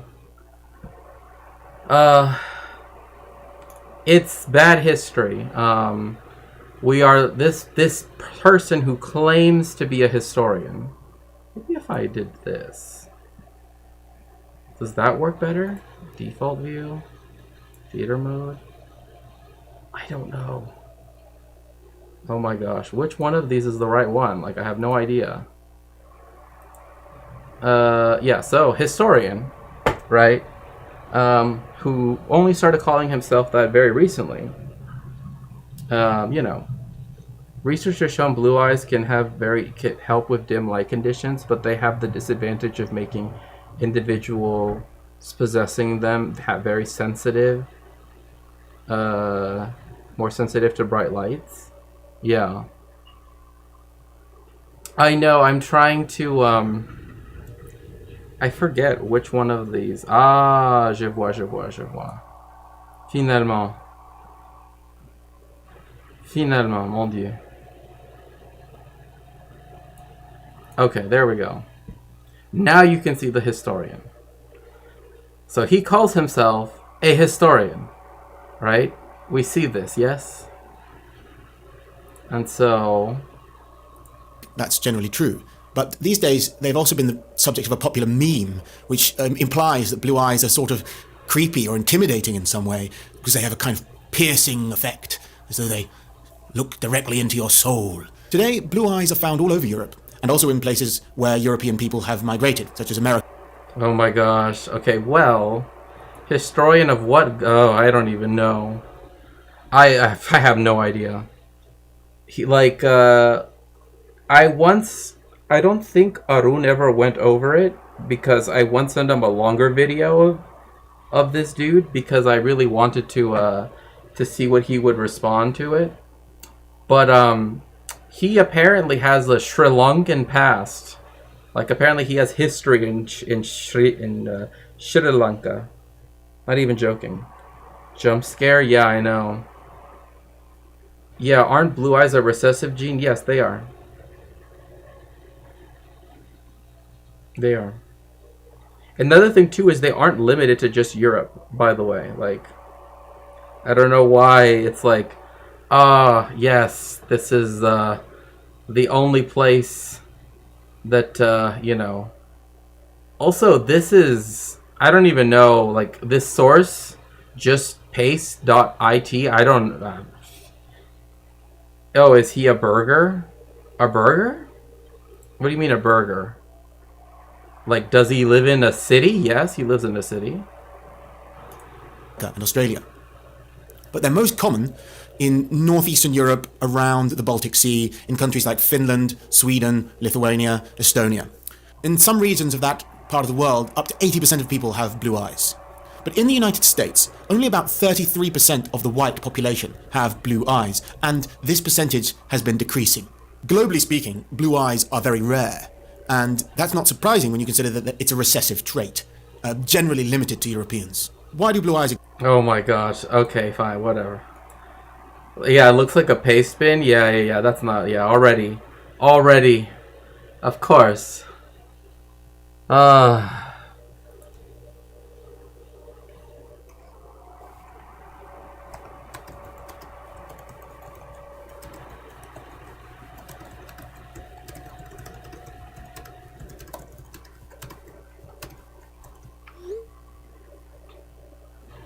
I mean, again, but the problem is, of course, what are we gonna do? Yeah, I know.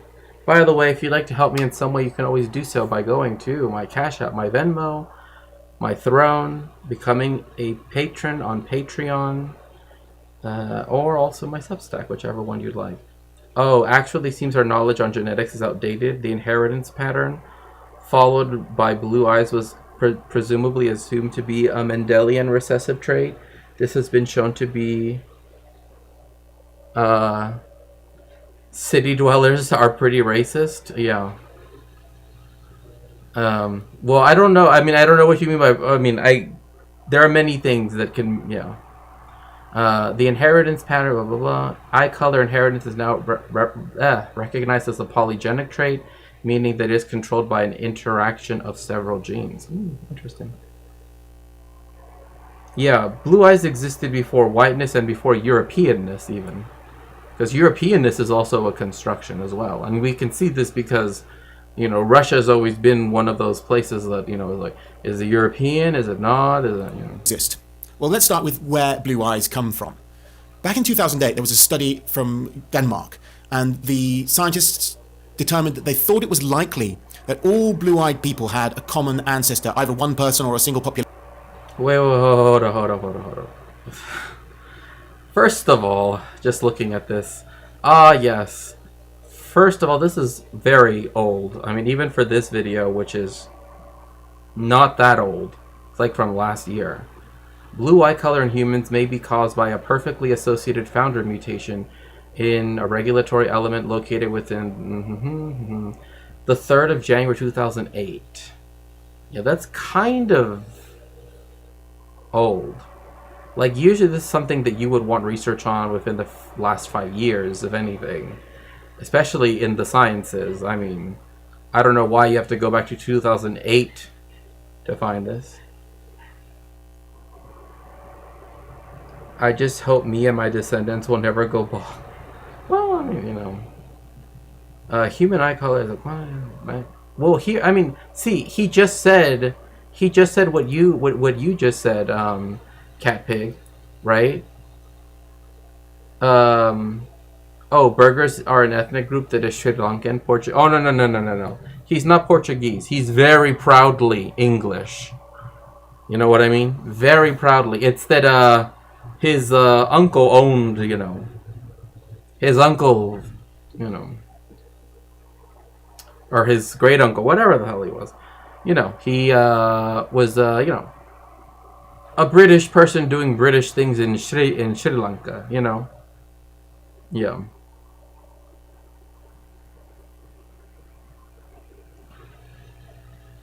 Obsession about blue eyes will not solve his blue balls. Oh my gosh. By linkage analysis of a large Danish family. So they looked at one family? Oh my gosh. I love how this literally says luciferase assays of cell cultures. I like that. Blue-eyed individuals from Denmark and 5 and 2 blue individuals from Turkey and Jordan. I mean, sure. Yeah, exactly. I thought of burger as in burger, right? Like that, like.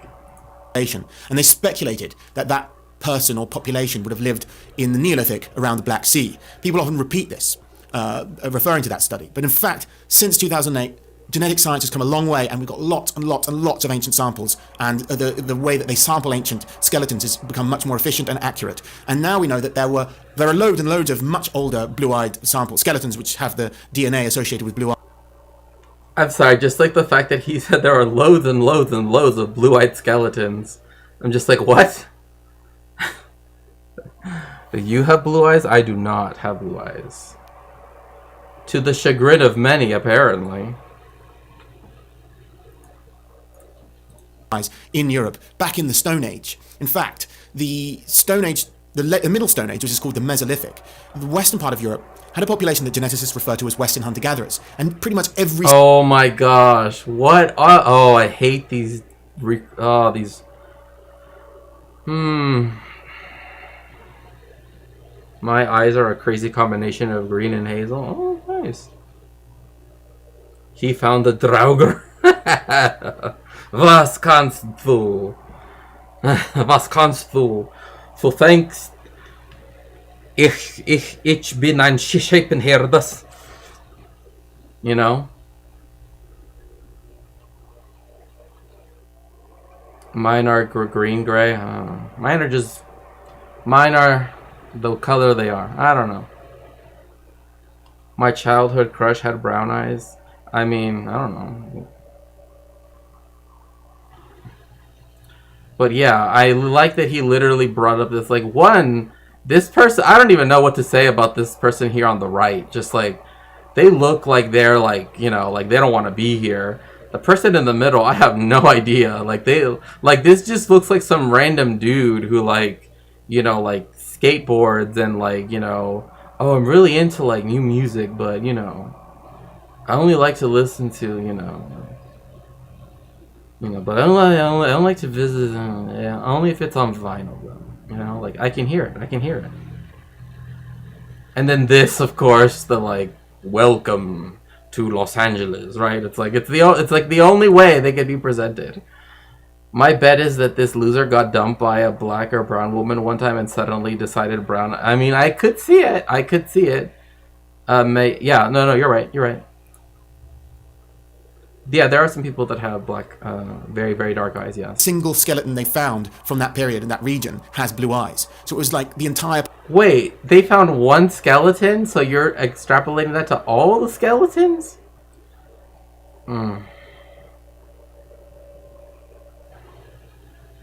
It's funny because if it's a quote-unquote male skeleton, right? They're like, oh, Giga Chad, right? If it's a female skeleton, they're not going to be too happy about that. I think that's correct. Well, I mean, remember, he apparently has some connection to Sri Lanka and India, by the way, and India. Chad is a Western hunter-gatherer, apparently so. Population from Spain to Sweden and parts of Greece. Wait, hold up. This is okay. Now this is just something else. Like, bro, what is this? I don't even know what I'm looking at here. Like, I'm just like, okay. Like, this looks like it's from some, like, manga or something. I don't know. Like, I don't know. It's just... I mean, these are other people drawing what they think it would have looked like. I know, like... Western Europe, like Britain, Ireland, everyone had blue eyes. And that was way before the Neolithic. So it's very likely that blue eyes existed... Wait, okay. Now this dude is saying everybody from Spain to, like, essentially just, like, all of Western Europe, everybody had blue eyes. Like, everything was okay until the brown-eyed nation, you know, attacked. You know, like that, that's literally what he's saying. Literally, like, I mean, I don't even know how else to think of it, because it's, like, so oddly focused on, like, oh, yes, Spain, blah, blah, blah. Okay, fine. So then does that mean that every Hispanic person in the United States gets a what? A blue eyes white dragon card that allows them to stay in the country now because they're all related to Western hunter-gatherers? Right? Like, I don't know. What does this mean, sir? This is a Wendy's. Long before these Western hunter-gatherers did. But they don't seem to have been a very common trait in the Ice Age before the Mesolithic. I've seen some people on the internet speculate that blue eyes were an adaptation for a frozen, frosty, snowy environment. And they claim that blue eyes help to reduce glare from the light off of the snow or ice, and that this would be advantageous for hunters in the Ice Age. But this doesn't really make any sense because what we see in the genetic archaeological record is that blue eyes became common after the last glacial maximum, after all the snow and the glaciers and everything and the Ice Age started melting. I mean, you can also look at every other people that lives around, you know, the Arctic Circle. You don't have to look at skeletons. You can look at real people. Like, why is it that it's always let's bring out the calipers and start measuring skulls instead of, I don't know, literally talking to real people. Why? Why? It's always this. It's always this. Yeah, I don't know if you know this, but Asians have always been in Asia. It's just...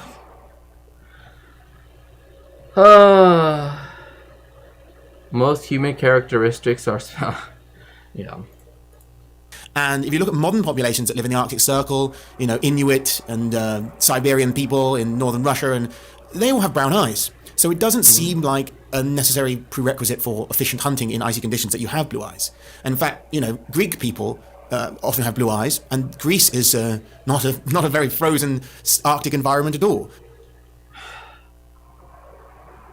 I mean, trying to find a causal correlation is just a bad idea in the first place, because, like, oh, because of this, therefore this, that is literally the ergo hoc propter hoc fallacy. And I don't like talking in logical fallacies. Well, if you want to discover the history of a gene, then digging... Yeah, no, I understand that, right? But if the point is you want to see, right, whether something is advantageous for a particular, right, biome, right, you don't need to refer to skeletons alone, right? I guess that's what I'm trying to say.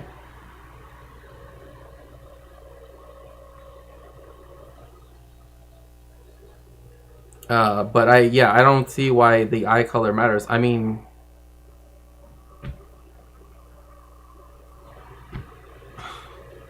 it's like people that are obsessed with hair color. It's like, you know, just, it is what it is. I don't know. Why can't you just accept it? I don't know. So I don't think that theory makes any sense at all. However, a new study from Liverpool John Moores University may have some answers to these questions. Okay, effective iris pigmentation of blue and brown-eyed individuals with European and why only Europeans though?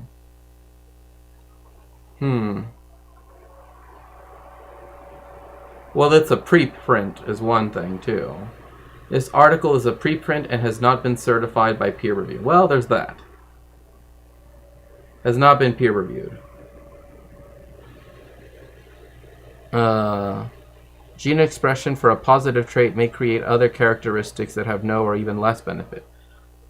Yeah, I mean, but still, like, this is a preprint, but he's, like, basing his entire thing on preprints. Does he have blue eyes? Apparently so. If you live in a place where all large predators are day active, it makes sense to hunt at dusk or at night. I mean, why would you go hunter-gathering at the dead of night? I mean, yeah, I mean, lighter eyes. Yeah, just do some eye test of people who live there. Right, exactly. Yeah, lighter eyes. Just don't try to classify people, right, as being like better or whatever. You know, creating a classification system that, like, you know, stratifies people, right, based on specific immutable characteristics. Like that's the problem with all of this, right? It's like, when you find people that are obsessed with blue eyes, right, what does it actually serve at the end of the day, right? But lighter eyes help you see in the dark a little bit, but it's also harder to see underwater. Don't pin me down on this, but wouldn't it make more sense if darker eye people were better hunters? I mean, again, it also depends what you're hunting, right? Like, I mean, there's no other reason to do other than otherwise, right? Yeah. Blue-haired streamers are cringe. Oh my god. About the origin and purpose of blue eyes. The paper's not out yet, but the preprint puts forward a plausible reason for why blue eyes were selected for in Europe. They tested 40 individuals with a simple eye test in increasing luminance to examine if there was a difference in capacity to see in low light conditions between blue-eyed and brown-eyed individuals after a brief adaptation period. Adapting to the light, that is, you know, after it's changed. Blue-eyed individuals were identified to have significantly better ability to see in lower lighting after a short adaptation period than brown-eyed individuals, making it likely depigmented irises provide an adaptive advantage. Superior ability to see in low light conditions could be... Okay. But look at the result that it's giving, though. That is not... Anyway, I hate race science so much. So much. I can't see it. Yeah, no, he has blue eyes. He does. Trust. Yeah, I mean, like, he wouldn't be doing this if he didn't have blue eyes, right? The content really hits while I'm playing Rome Total War. Oh my gosh. Negative genes will stay in the breeding population unless... I don't like to say that, but, you know, whatever. I'll say it because you say it. Unless they are so bad, they are selected out. Social conditions probably matter more, for sure. Call his eye. I can... Oh. Keiki Inc. You're not wrong. You're not wrong. Because remember, he has a special connection to India as well. Okay? That's for another stream, though. The result of increased stray light in depigmented irises, which in light luminance is disadvantageous, but in low light conditions may provide an advantage. So the conclusion from that quite small study, or the preprint of it, is that brown eyes could be better for seeing in brighter conditions, whereas blue eyes are better in low light conditions. In other words, blue-eyed people can see better in the dark.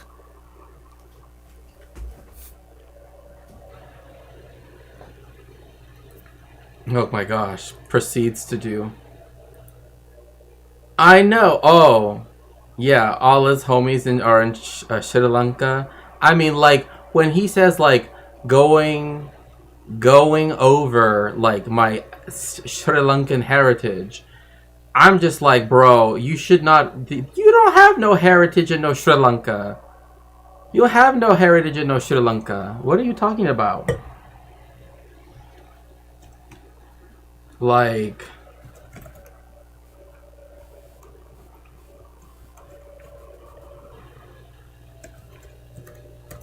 Also, please do make sure to follow our wonderful friend of the stream, Boy Meets Mini. All of his streams are great, and I always appreciate when you're in chat. But using a more strictly defined subset can lead to clearer results. I mean...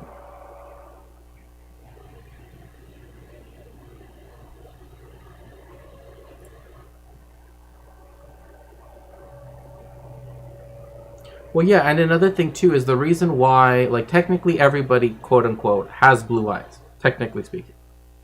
Right? But the melanocytes are activated in certain people, right? And then that's where you get, right, the difference in variation from having very dark eyes, right, which have lots of, you know, melanin being expressed, or you have, you know, different than all of the different varieties, right, the infinite variety, right, so to speak, of the way how eyes can look, right? So it's not dependent just on, right, that, but it's again, it's like we're talking about, you know, things that are what, 2 cells deep, right? 2 cells deep, you know, for these people is enough to, you know.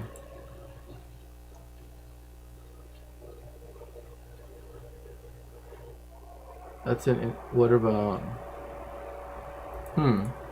Is that creepy? Does that creep you out? Are you afraid of blue-eyed people with their nocturnal vision? So Ice Age European... Wait. Are you afraid of blue-eyed people? Well, now that you mention it.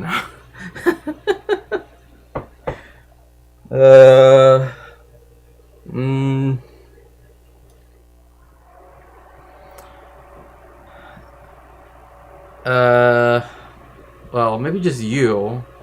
But, you know. I don't know. Just Ginger. Yeah. I don't know.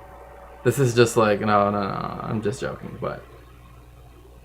Bad history, eugenics. Oh, yeah, that always. Hunted larger game than Mesolithic Europeans did. There were more megafauna in the Ice Age. And they hunted them across snowy conditions, where we can imagine that, despite the cold weather, the ice and snow created a lot of glare. And so perhaps that's why blue eyes were less needed in the Ice Age. The warmer conditions of the Mesolithic may have resulted in an environment with less light. A little bit speculative, but even though it was warmer, there could have been less light for hunting conditions. I noticed that here. I've lived in England and Sweden. Sweden has much colder winters than... Ah, of course. The two places that you've lived. Blue-eyed people. Oh my gosh. I'm pretty shocked about the South episode. Oh yeah. No, I mean, yeah. My eyes change depending on the season and light exposure. When I was young, I had light green eyes and blue eyes. Now it's more green and brown. How does he explain that? I don't know. Yeah, I don't know why that was. I don't know. Twitch has been very weird. But Twitch is having a bit of a moment right now. A bit of a Saltman moment, one might say. But, I mean, of all the places that you could have ever lived, not Nocturnal, right? Yeah, yes, you caught it. You caught it, GeoDragon. Yes, he said Nocturnal Vision, right? That's what he's trying to argue here, right?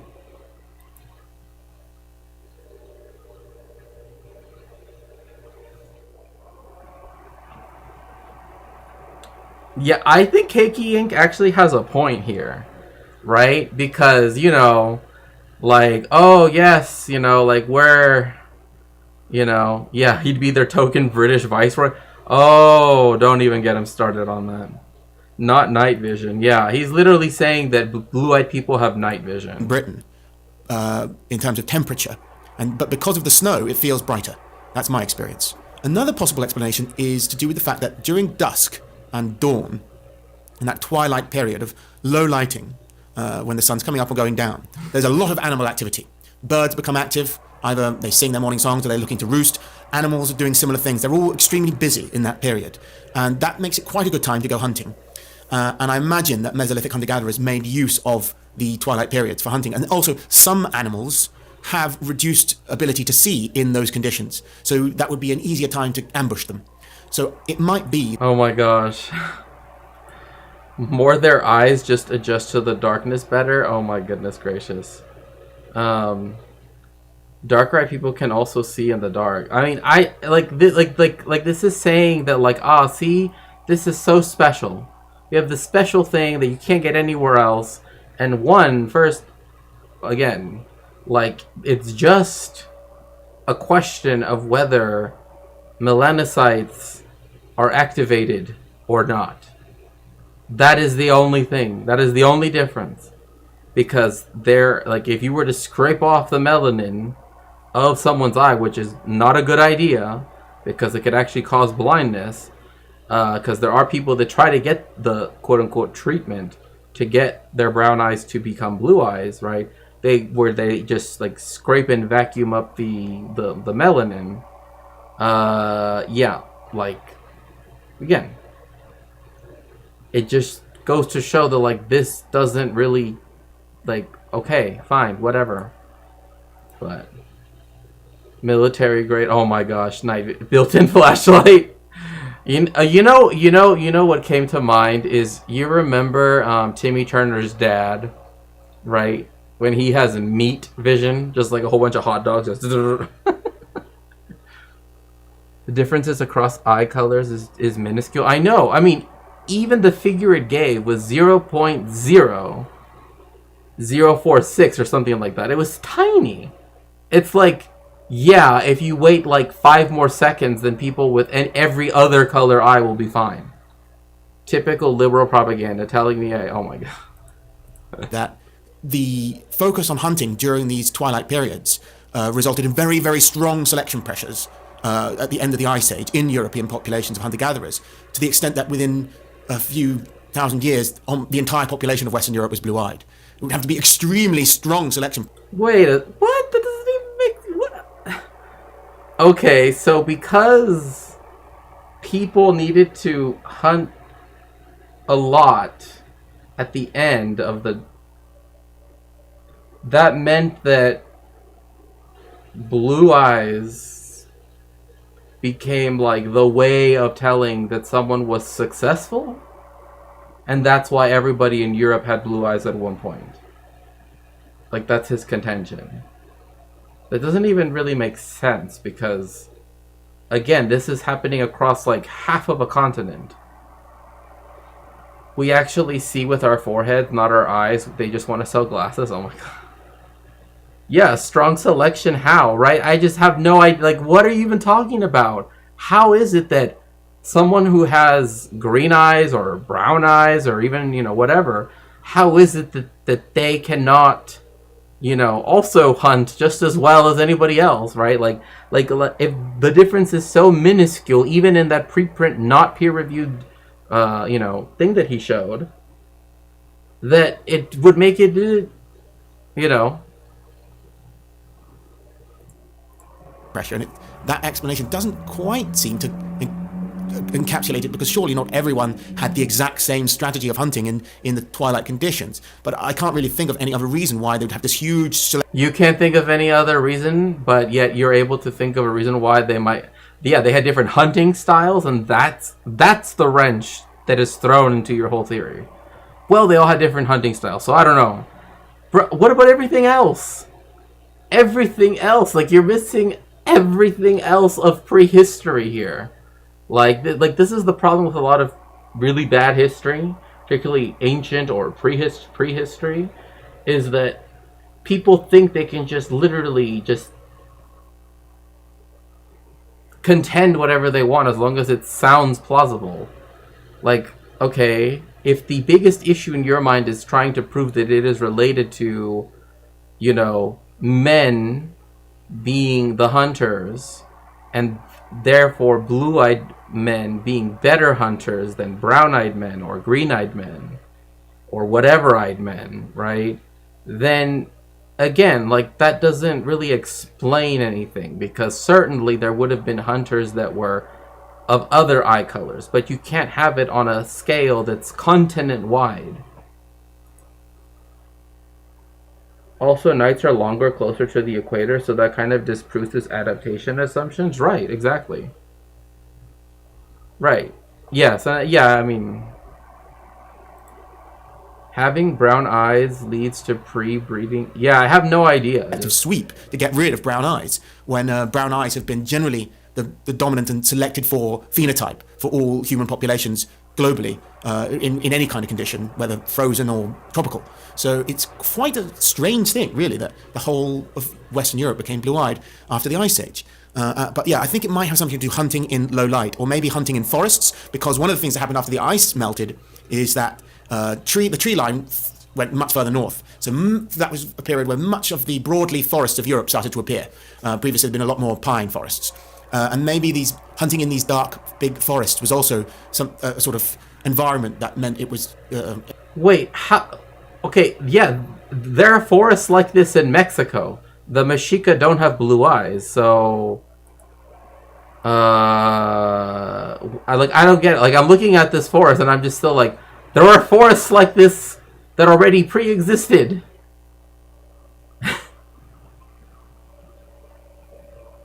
That's what I wanted to ask. Yeah, like, yes, the forest.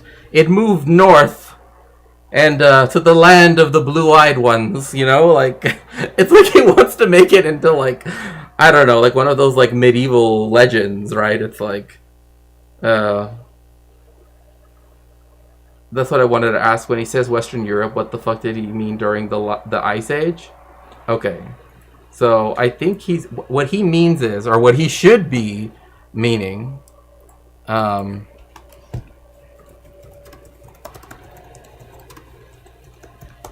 yes, MIDI Doctor, yes, you are completely correct, is, laissez-moi voir, je pense que c'est pas ça. Alors, où est la carte de... Mon Dieu.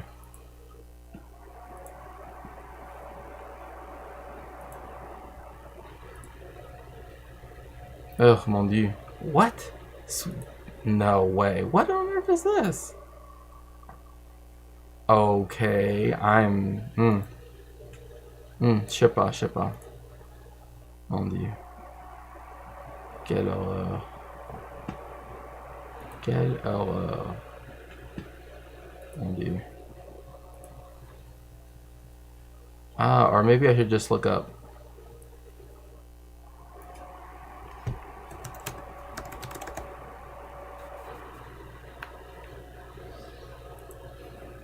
Even though it's going to show me the exact same map, but still.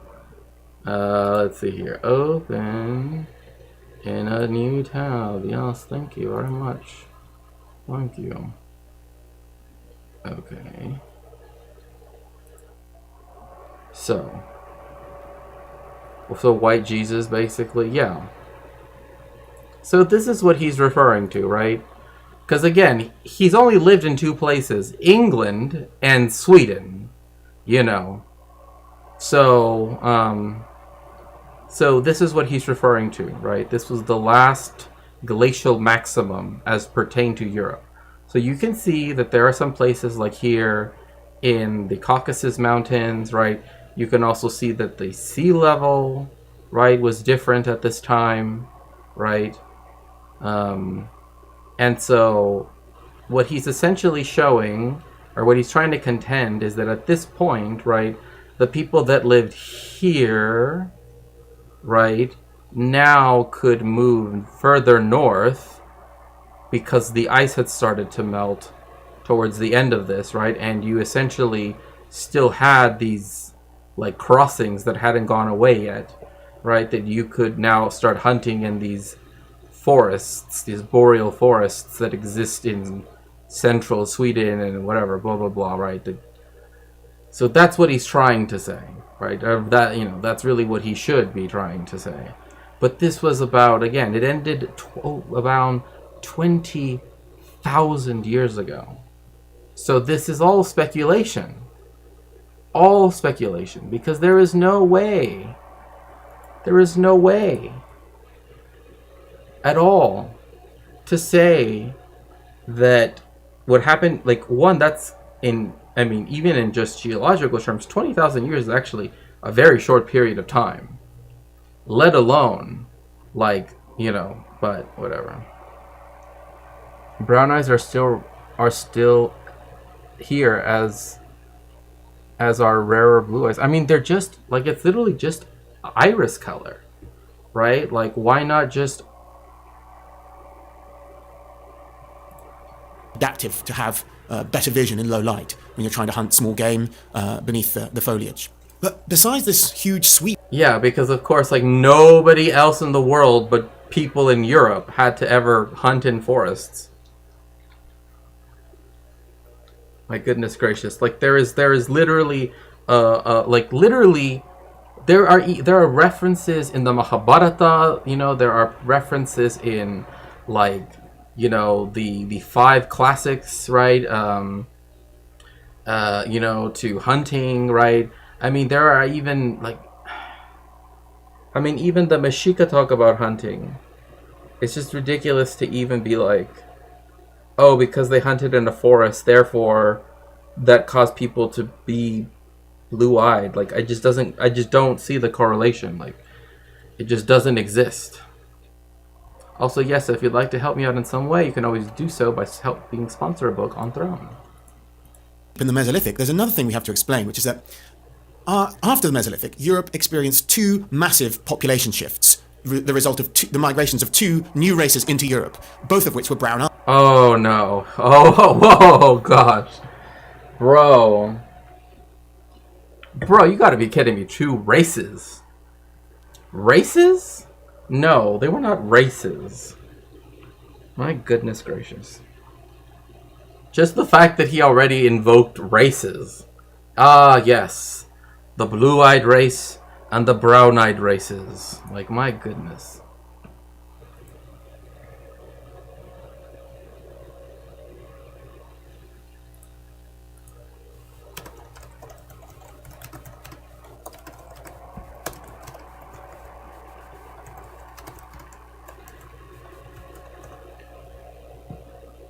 Okay, like, that's literally where we're at now. The first came in the Neolithic and brought farming to Europe, and they came from the Near East, from Anatolia. Yes, I mean, okay, here's something. Also, Aegean is spelt incorrectly, but, you know. Also, the Gulf of Lion, not Lion, Lion. Mon Dieu, quelle horreur. Les Anglais, mon Dieu.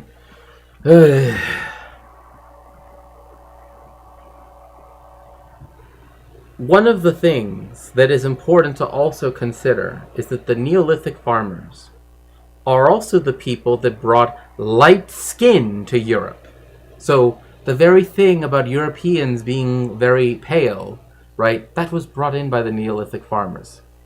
So because one of the things, the reason why a lot of people in Europe did not have to was because, again,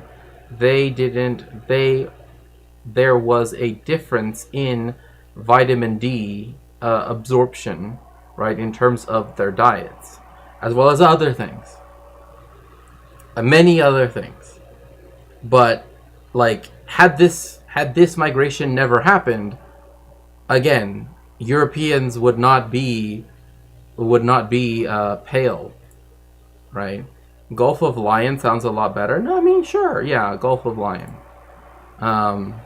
But, you know, I'm just saying, you know, like, for someone that wants to be, like, super European, like, to not even get, like, the Greek stuff right, you know what I mean? It's like they always say they care about Greece and all that stuff, but it's like, when they're there, they act just like any other tourist. Neolithic were the primitive farming innovation astrological... Right, exactly. Like, they were the ones that literally brought in farming to Europe, because before that, we mostly had hunter-gatherers, right, all over the continent that looked, you know... And when you had in the migration of Neolithic farmers, right, this is when you begin to have some of the beginnings of settlements, right, particularly along river valleys, right, that will at one point become, you know, part of cities. But that is far, far later, because civilization does not come to be until 6,000 years ago. So there are no civilizations yet. But yeah, like, it just like, but the genes, quote unquote, for lighter skin come from the Middle East, because, you know, whatever, blah blah blah. Anyway. And the second came at the end of the sort of the Neolithic, at the junction of the Bronze Age, and they dominated Europe in the Metal Age, and they came from Eastern Europe, sort of from around Ukraine, and they were also predominantly brown-eyed. So you would expect to see. Oh my gosh, what on earth is this?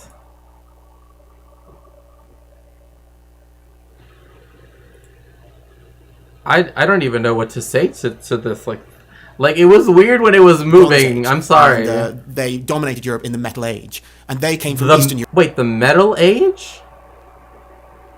Civilization is plumbing? I mean, hey, look, of all the civilizations, I probably would have loved to have lived in the Indus Valley civilization. I gotta be honest. Like, that one seems to me like, I don't know, personally. And trade routes. The West started in what is now Turkey. I mean, you know, Lyon. Yeah, you ruined all animation, yeah. Sort of from around Ukraine. And they were also... Like, oh my gosh, like, so much definition. It's like, I don't know what this is. Like, oh my gosh, like, you can see everything, every pore. It's so weird. But it's not real. Like, why? What is this on his nose? Like, I don't know. It's so weird to me. Like, this is why, I don't know. Like, this is such a weird reconstruction. Super calmy vibes in this valley? Yeah. Predominantly brown-eyed. So you would expect to see... I mean, again, this is just a reconstruction based on skulls. So, I mean, I guess we can presume that people look this way. Ah, yes. They were all bearded, you know, gigachads, right? The result being that the population, the Mesolithic population that was largely replaced, mean that Europe became brown-eyed. But that's not... He said replaced. Bro, do you not know? Do you not know what okay, if you put people together, more people will begin to appear very soon. Typically around 9 months. So, there is no quote-unquote replacement happening. Ah, yes, the old replacement. Ah, yes. Have ye not heard the story, the legend of the land of the blue-eyed ones, who once ruled the realm from Hispania to Svenia? You know, he's just, well, maybe so. It was at the Battle of Scania that the brown-eyed ones finally were able to subdue our final fortress. You know? If there was any time I'd like to live... Oh, if any time! Okay. I would love to live in the Abbasid Caliphate. I would love to have been a translator and worked in the House of Wisdom. That's like... Would have loved that. That would have been... That's that in Baghdad. Yeah, that honestly, like that whatever that, you know, that's what I want to do. That's where I want to be. I want to be there where the knowledge is. I want to be reading. I want to be writing. I want to be translating. I want to be in the Abbasid capital, and I want to be, you know, just yeah. I don't know what happened. Instead, both of these populations at separate periods, so over 1,000 years apart from each other, when they entered Europe, mixed with the previous inhabitants to some extent, but selected for blue eyes, so that both of these incoming populations became blue-eyed. Now that is a... Wait, how do you know, though? How do you know they selected for blue eyes? Like, this is the problem. Look. Like, this, like, and MIDI Doctor, since you understand this a bit more than I do. Well, not even a bit more, but just vastly more than I do. Like, this idea that there was already this, like that the attribution, right, that blue eyes are given, you know, particularly like in the 19th century and now, still to this point. I'm a historian of history, right? Trust me, bro. Right? That somehow translated all the way back 20,000 years ago just doesn't even make sense. I mean, again, even the idea of something being called blue, right? Like, what is blue? What is, you know, I don't know. Quite difficult thing to explain because it's a recessive trait, but it might not have the same explanation. These people weren't hunter-gatherers anymore. They did hunt. Of course, hunting has been part of European diet as late as medieval times. It's made a substantial part of a diet, but... Wait. They're still hunting in Europe. I mean, I guess if you want to say that's when, like, hunting... But do you know what changed it? You know what stopped allowing people to, you know, hunt for their own food? Hello, Just Julie. Welcome in, welcome in. It's so nice to see you. Yeah, we definitely still hunt in Europe. Yeah.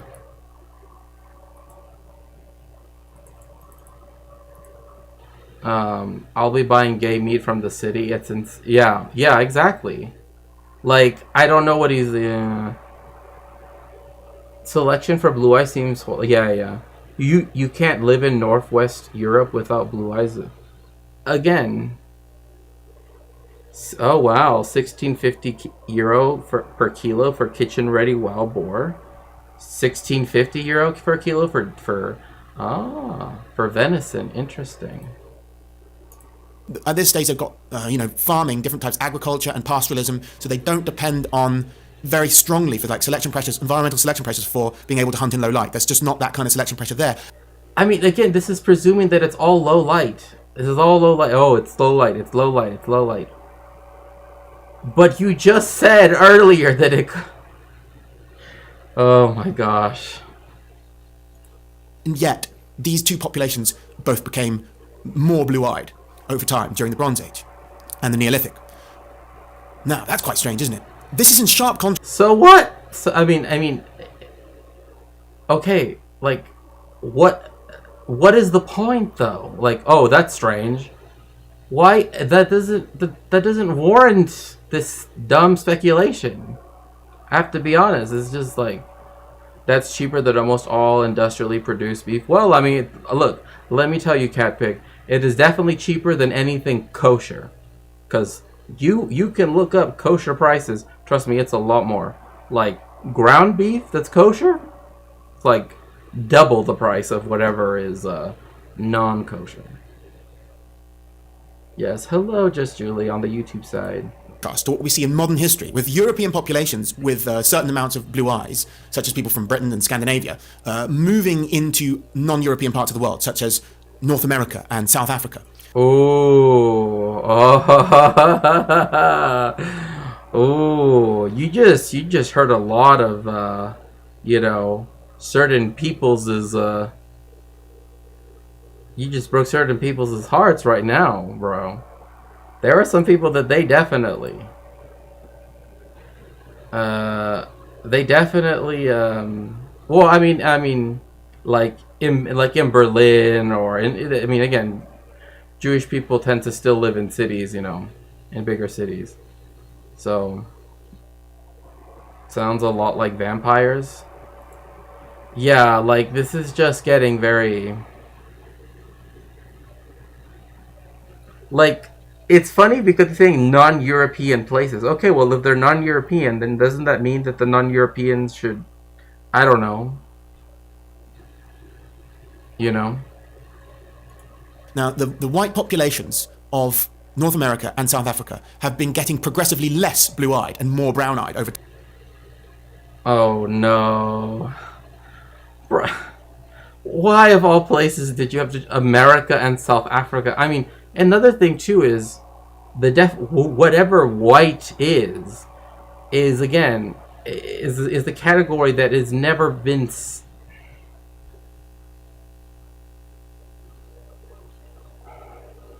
It's not static. It's not static. It's just ridiculous. I guess those who do get kosher get it directly from butchers. Leipzig is pretty big. Oh yeah. Well, there's that too. Yeah. Or also sometimes what we do, and this is true for for certain, like, especially if you live like in certain parts of LA, you can just order it and then they'll deliver it to your house as well. Like that actually was a thing well before that became like commonplace. Or sometimes if you live like in a community that's sort of further out, they'll like deliver it to the synagogue, and then the synagogue will hold it for you, and then time, and that's not entirely due to the mixing with other non-blue-eyed races. Oh, what was he gonna say? He left that in there. You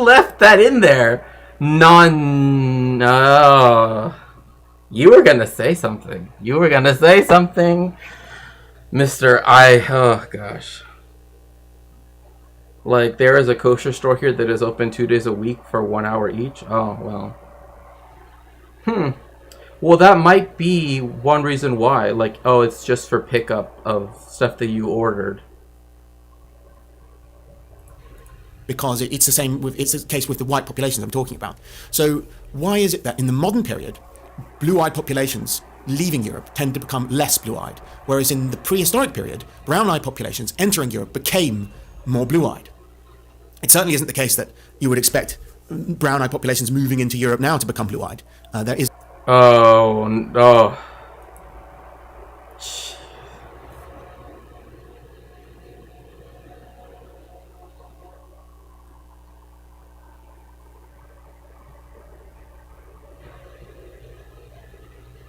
Why do they always do this? Not only is this all of this certifiable nonsense, but just so they could pull this? Like, that's just... Yeah, it's just... Any selection pressure to encourage that at all. And it is... Also, what are you even saying? Selection pressure for what? Like, what on earth would you do to make people who are trying to find refuge in Europe to compel them to try to become blue-eyed? That just sounds Yeah, I don't buy I don't buy the premise in the first place. But just the way how he's couching in all of these, like, well, back then, the population that came from here, right? They were willing to do this, but they're not willing to do it now. Like, what does that even mean? As I said before, a recessive trait. My explanation, which is purely speculative, please understand, is that if the environmental pressures that were at play in the Mesolithic, causing an increase in blue eyes in European people, weren't in place anymore during the Neolithic and Bronze Age, then an alternative explanation could be that rather than natural selection, it was a sexual selection at work, so that the phenotype of blue eyes was associated with status or was considered more sexually attractive by these Neolithic and Bronze Age populations, to the extent that the phenotype was not only preserved, but increased in frequency among the incoming populations, and reaching levels of up to 80% in parts of Europe today. That would be one explanation. I think that's more likely than that the pre-existing selective pressures for being able to hunt and see in low light was still...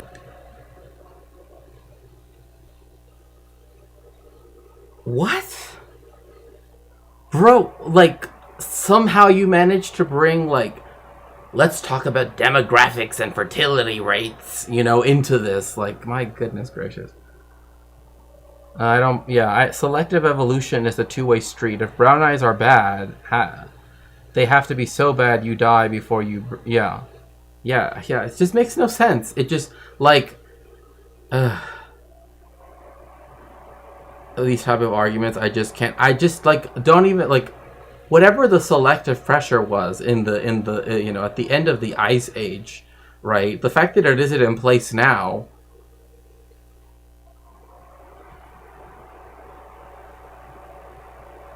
Sexual selection is more likely because that's basically racism. In place so late on. But, some people maybe did some farming in the dark. I don't know. Maybe it was still selective to being able to farm in the dark. But, I mean, for it to have that big an effect, everyone would need to be farming in the dark. So, I don't know. That doesn't sound as plausible to me. It seems more likely to do with sexual selection.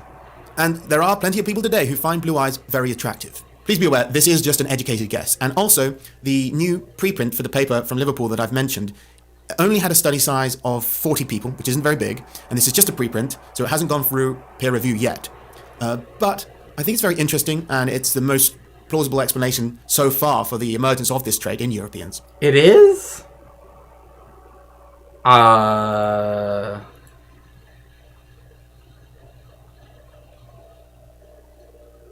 As of 2004, the Jewish population of Leipzig was back over 1,300 people. Yeah, it was just... I think we'll have to wait to get a conclusive answer on why blue eyes rose in the Mesolithic and why it then rose among these incoming populations in the Neolithic and Bronze Age. But this is certainly a step towards answering these big questions people have about blue eyes. What do you think of blue eyes? Do you find them creepy? Do you find them intimidating? Or do you think that they're sexy? Let me know in the comments. And by the way, this channel can only continue to exist because of the... No, I am... No. Lo, ani lo what's I don't even know what on earth that... I mean, again, he's apparently a historian because he put that on, he put that underneath his name. He ends it with, do you think they're sexy? I know. Yes, the height of historiography. I was very confused by his arguments. I have no idea what this, like, besides the thing of, like, blue eyes that he tried to slip in there, that blue eyes have... can give you nocturnal vision, which they cannot. Yeah. I'm just so confused. I'm just like, what are you... Why are we even going through this? Like, and then bringing up, like, current people that are migrating to Europe, blah, blah, blah. Why don't they want to, not become blue-eyed? Like, what? His educated guess. Educated by what I know.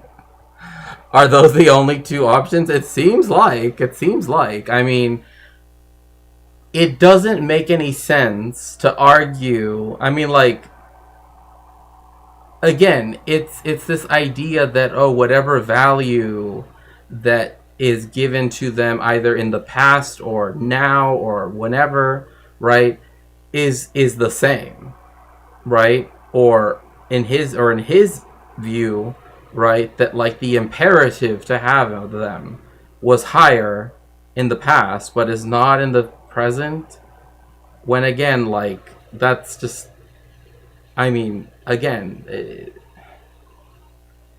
again, blue eyes do not give you superpowers, right? Like, I know that's what his video title says, but or rather what he has tried to say, but yeah, not definitely not. Are those the only options? A, sexy; B, intimidating; C, creepy. Yeah, that's the entire gambit of you know, how you can feel towards you know, towards eyes in general, right? I guess. But it is what it is. Oh yeah, when he says, "Yeah, I can't think of a whole bunch of people farming in the dark." Like, what? What? What are you? Just.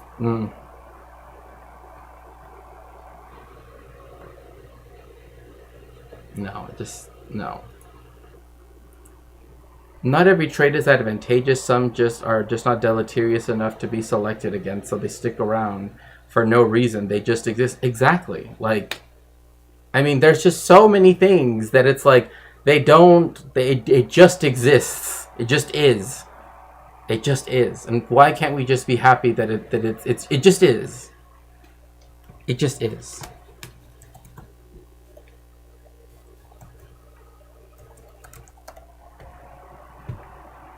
There's also selection through what is basically fashion preference, like that certain traits are perceived to be more attractive without any underlying pragmatic reason.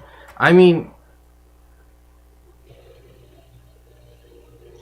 again, but it's not as though those things are not also culturally conditioned, right? Like, I mean, hello, there is a you know, like the Toni Morrison book, for, you know, that talks about this, right? Like, it's important to remember, right, that it's not, you know, the bluest eye, right? It's not as though it exists in a vacuum, right? And so that's why, like, looking at the Mesolithic and blah blah blah, like, it's just like, to then bring it to this discussion about why don't people now want to all change their genetics so that they all have blue eyes, like,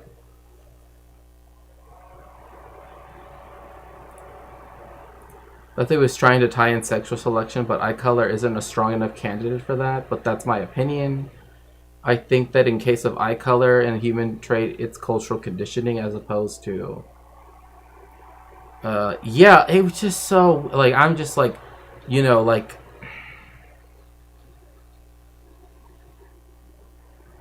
If it truly was that important...